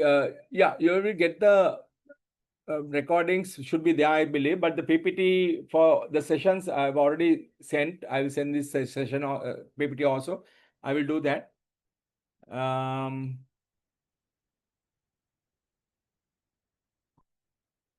Project logistics sector belongs to which category? Is it a dog? Now, to go into the dog, good question. Okay, to get into the dog category, what are the condition? Your industry must not be growing. Your industry must be declining, as well as you should have a very small percentage of the market share. Now you need to tell me whether that industry is not growing. Is the Sri Lankan mega projects is not is it happening or not happening, or is it on hold, or there is no other projects? Because this has been developed to cater to the projects what is been backed by Sri Lankan government. So is there no projects taking place now? It is stopped? That question need to be answered. If that is yes, so then probably there's a declining market. But on the other hand, are you the only person, or is there any other company which also delivering onto that? So what is the involvement of yours now? Because you have strained your relationship with the government, and there's a litigation, there's a legal requirement of whatever. So the blame that you're working off with is because of the port. There was custom clearance delays and things like that. But of course, then you have said that is because of we didn't understand the processes. We were not aligned or whatever it is. So that means then you have to take the responsibility for not clearing on time. So question to be answered. Probably if you don't find enough sources, probably that might be a dog category. Yeah. So and I said that don't kick the dog out if the dog is going to give you a contribution, and the dog can be reviewed. So probably you can have that operations on just the basics, and maybe you could turn it around into supplying for other projects, private projects, which is done by others, other private projects. Now even there are so many other building projects going on, there are apartment projects going on, there are cities projects going on, isn't it? So you can probably turn that into that kind of into that projects also. Yeah. And then when it develops, when the situation develops, and probably when you sort out your legal issues with the government, then probably you can bring that element in as well. So think about it, guys. Okay, right? That's pretty good.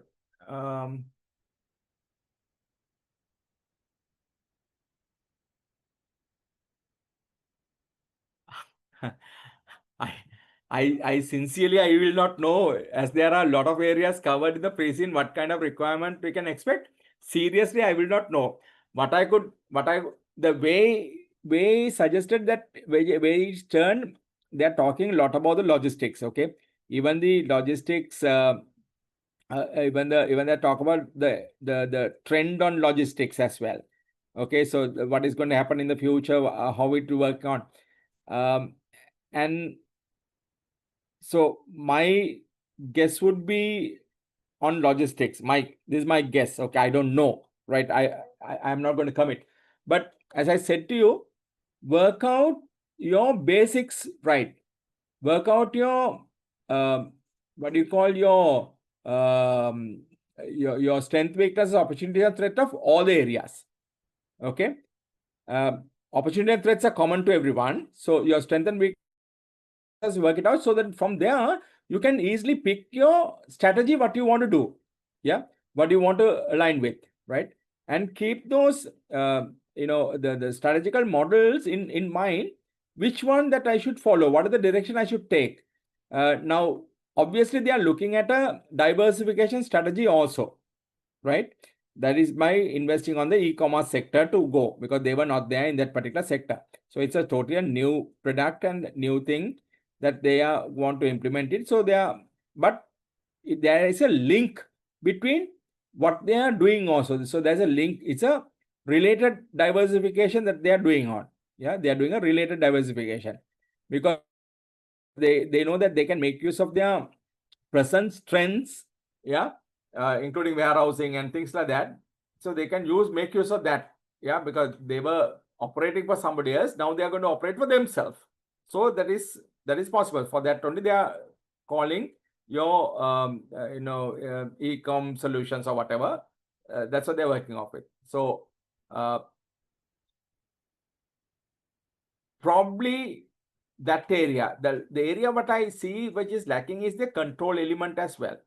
Okay, the controlling part, what they should be doing, how they should control, what are the options that they can work off with. That is also something missing in that particular.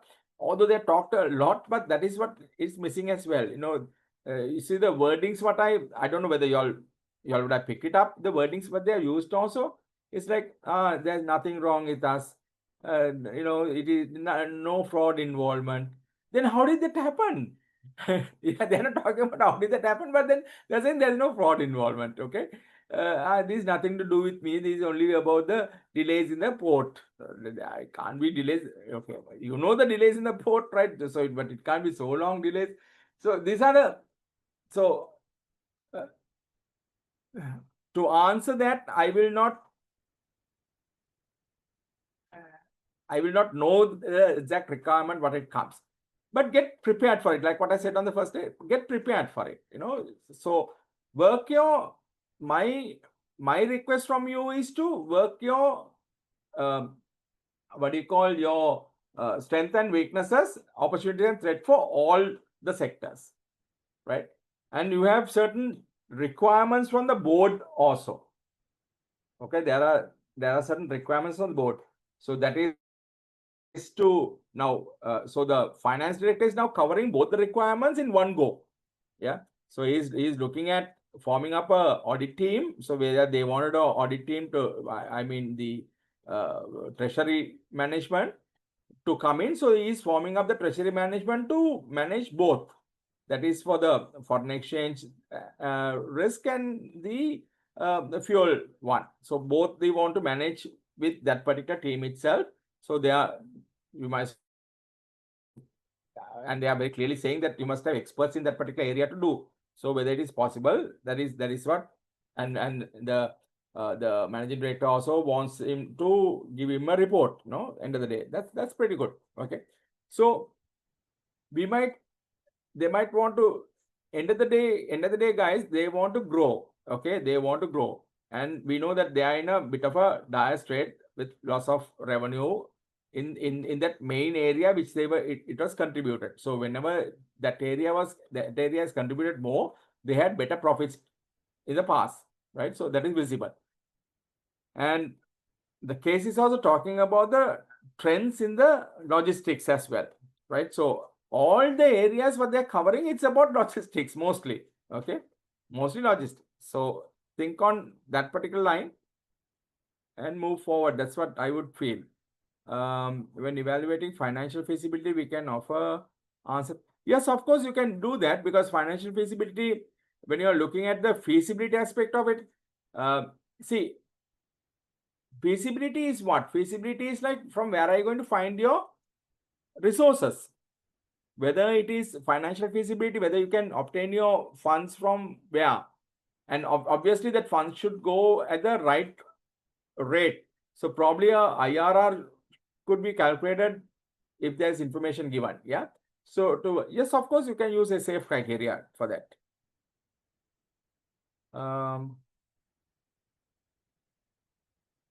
Yeah, definitely they can ask more. Okay, as in one report, yeah, they can ask more. Yeah.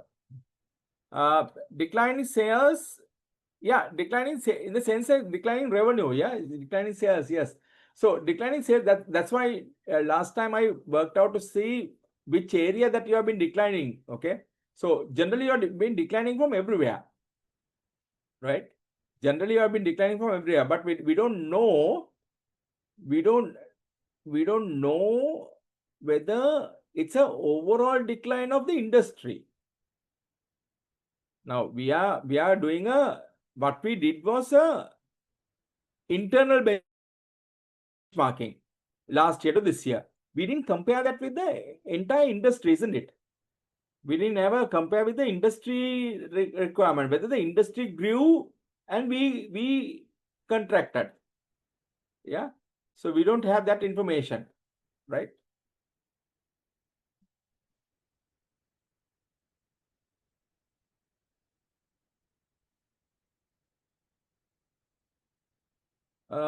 Acquisition, yeah. See, SAF criteria would work for generally for anything, okay, whether the strategy is in line with all those things, that will work.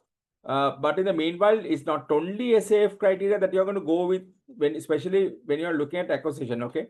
That's why you have to be careful about the plus and the minuses what they talked about in the acquisition.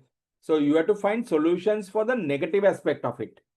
Yeah, whether they could align with Hayworth, whether their culture will align with because 65% of the mergers and acquisition has failed, believe me guys, okay, simply because of the cultural issue, simply because of the technological issue, amalgamation issue, because now these guys are already making use of, they are already having a established system, okay, established technology. Now Hayworth is also looking at a technology, right? Whether it can be amalgamated, if that is not going to be amalgamated and make use of that platform cannot be used, then it might fail. So you need to be careful on that. Yes, you can use SAF model for acquisition, but you have to have other areas of the management areas also to think of whether they could apply. Good question about this BCG and PLC. Yes, definitely. Product life cycle and the BCG will have, say, for example, the product life cycle at the start stage, the introduction stage, may be the question mark. The growth stage may be the star. The maturity may be the cash cow, and decline may be the dog. So if you want to link, you can link. Of course, people didn't, it's two different theoretical people. Product life cycle was discovered first, then BCG Matrix, Boston Consulting Groups, then later on only they developed the BCG. But then if you really see that, you can, for argumental sake, you can link on that way. Yeah, good point.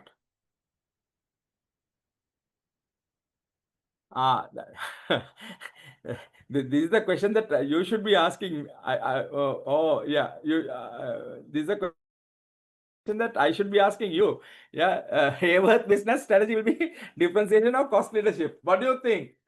What do you think should be? Because like I feel this is my guess. Okay, this is my thing. Looking at the cases, I feel they should go on a differentiation strategy rather than a cost leadership, because the cost is going to be anyway common to all. So if you can reduce further on that, then you win. Okay, because their fuel cost is going to be 40%, means the most of the other now, if you see the e-com solutions trucks also, they have how many trucks they have? 30 trucks they have, and definitely they also diesel fuel trucks. Okay, so costing factor, unless otherwise they can, now when they combine and make use of the synergy, they can reduce the cost. So maybe for that instance that they can think of cost reduction or whatever. If you see the category of people who are there in the market, it might be difficult for you to work only on the cost basis, because if the 40% is going to be your fuel cost, which you don't have any control, rightly they are identifying that at least the vehicles what you use, let it run for more mileage. Okay, or let's use the different alternative energy, oil. So whether it is electric or whether it is any other fuel type, that is also possible. So if you do certain of those type of things, that you can reduce your cost, then you can become a cost leader, right? If you're going to differentiate, because you're differentiating by telling, look, I will handle everything for you. I will clear it out from the port, I will bring it to the warehouse, I will do the rebranding, I will do the repacking, I will sticker it, label it, do whatever it is, and I will deliver it at your doorstep. Now that's the differentiation. Now, does the other companies have their facilities or are they only clearing agents and transporting agents? That is what you have to see. So if that is the case, then you become a differentiator rather than a cost leadership. Yeah.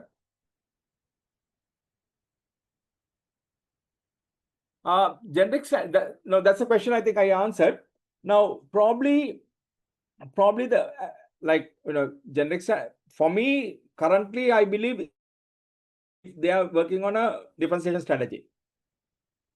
Simply because that they can't work on a cost leadership because of that 40% involvement. Yeah, 60%. So if you take the, you might have to see the other companies, the cost structure, and because we don't have any other cost structures available, so we might not be able to give a very clear comment.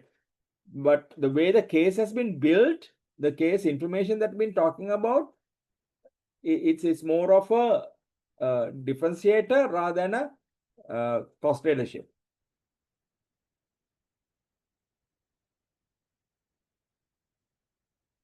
No, I don't have any idea on the corporate governance. They are not talking about anything, because see, you could see that they have a internal audit team. Yeah, they have an internal audit team, and nothing else that they are talking about it, isn't it? Like, and it's mostly they are a feedback control rather than a feed forward control. Yeah.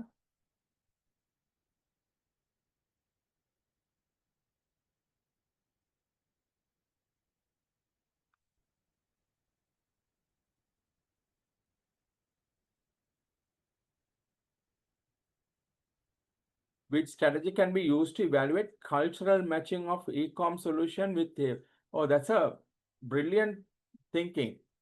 Probably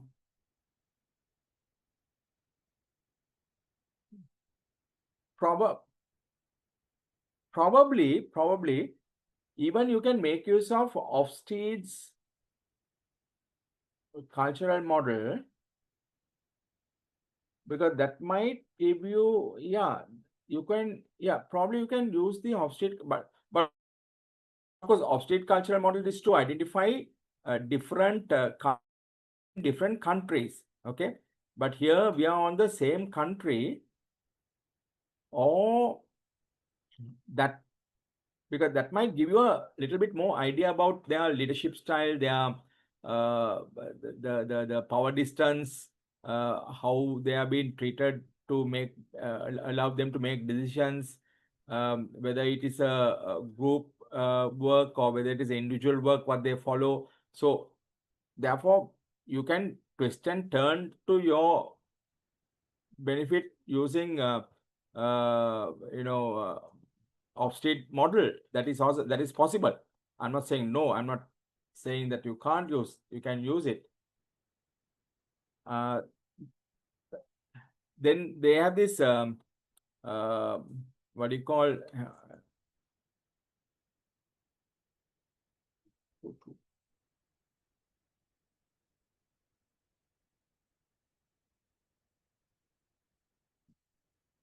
I think I show.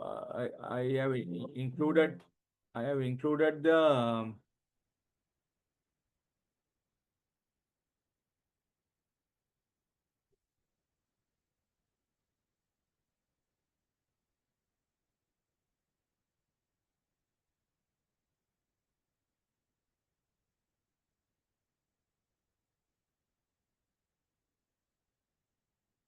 One for a minute, guys.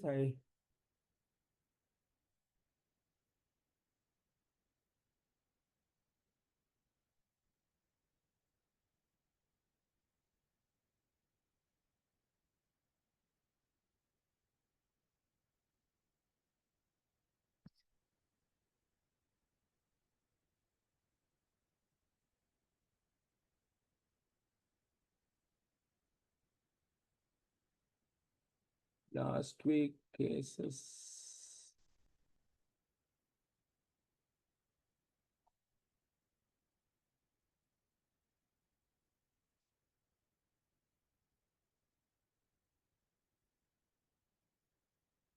I'm just looking at whether I have included that cultural web model. Yes, okay. So you can check whether there is a compatibility on this as well. Wait, guys, okay. Yeah. So this is the Johnston School's cultural web model. So probably you can check with compare your what do you call your e-com solutions culture and Hayward's culture into these particular 6 elements: story, symbols, structure, power structure, rituals, and controls. So you can compare with this also to see whether there is a difference. Yeah. So you can work on that as well.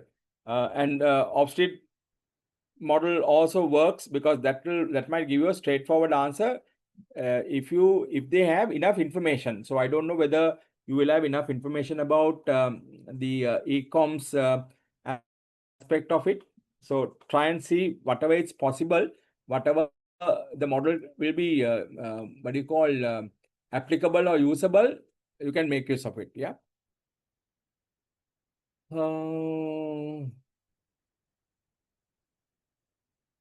Good that you're live asking questions. I like it.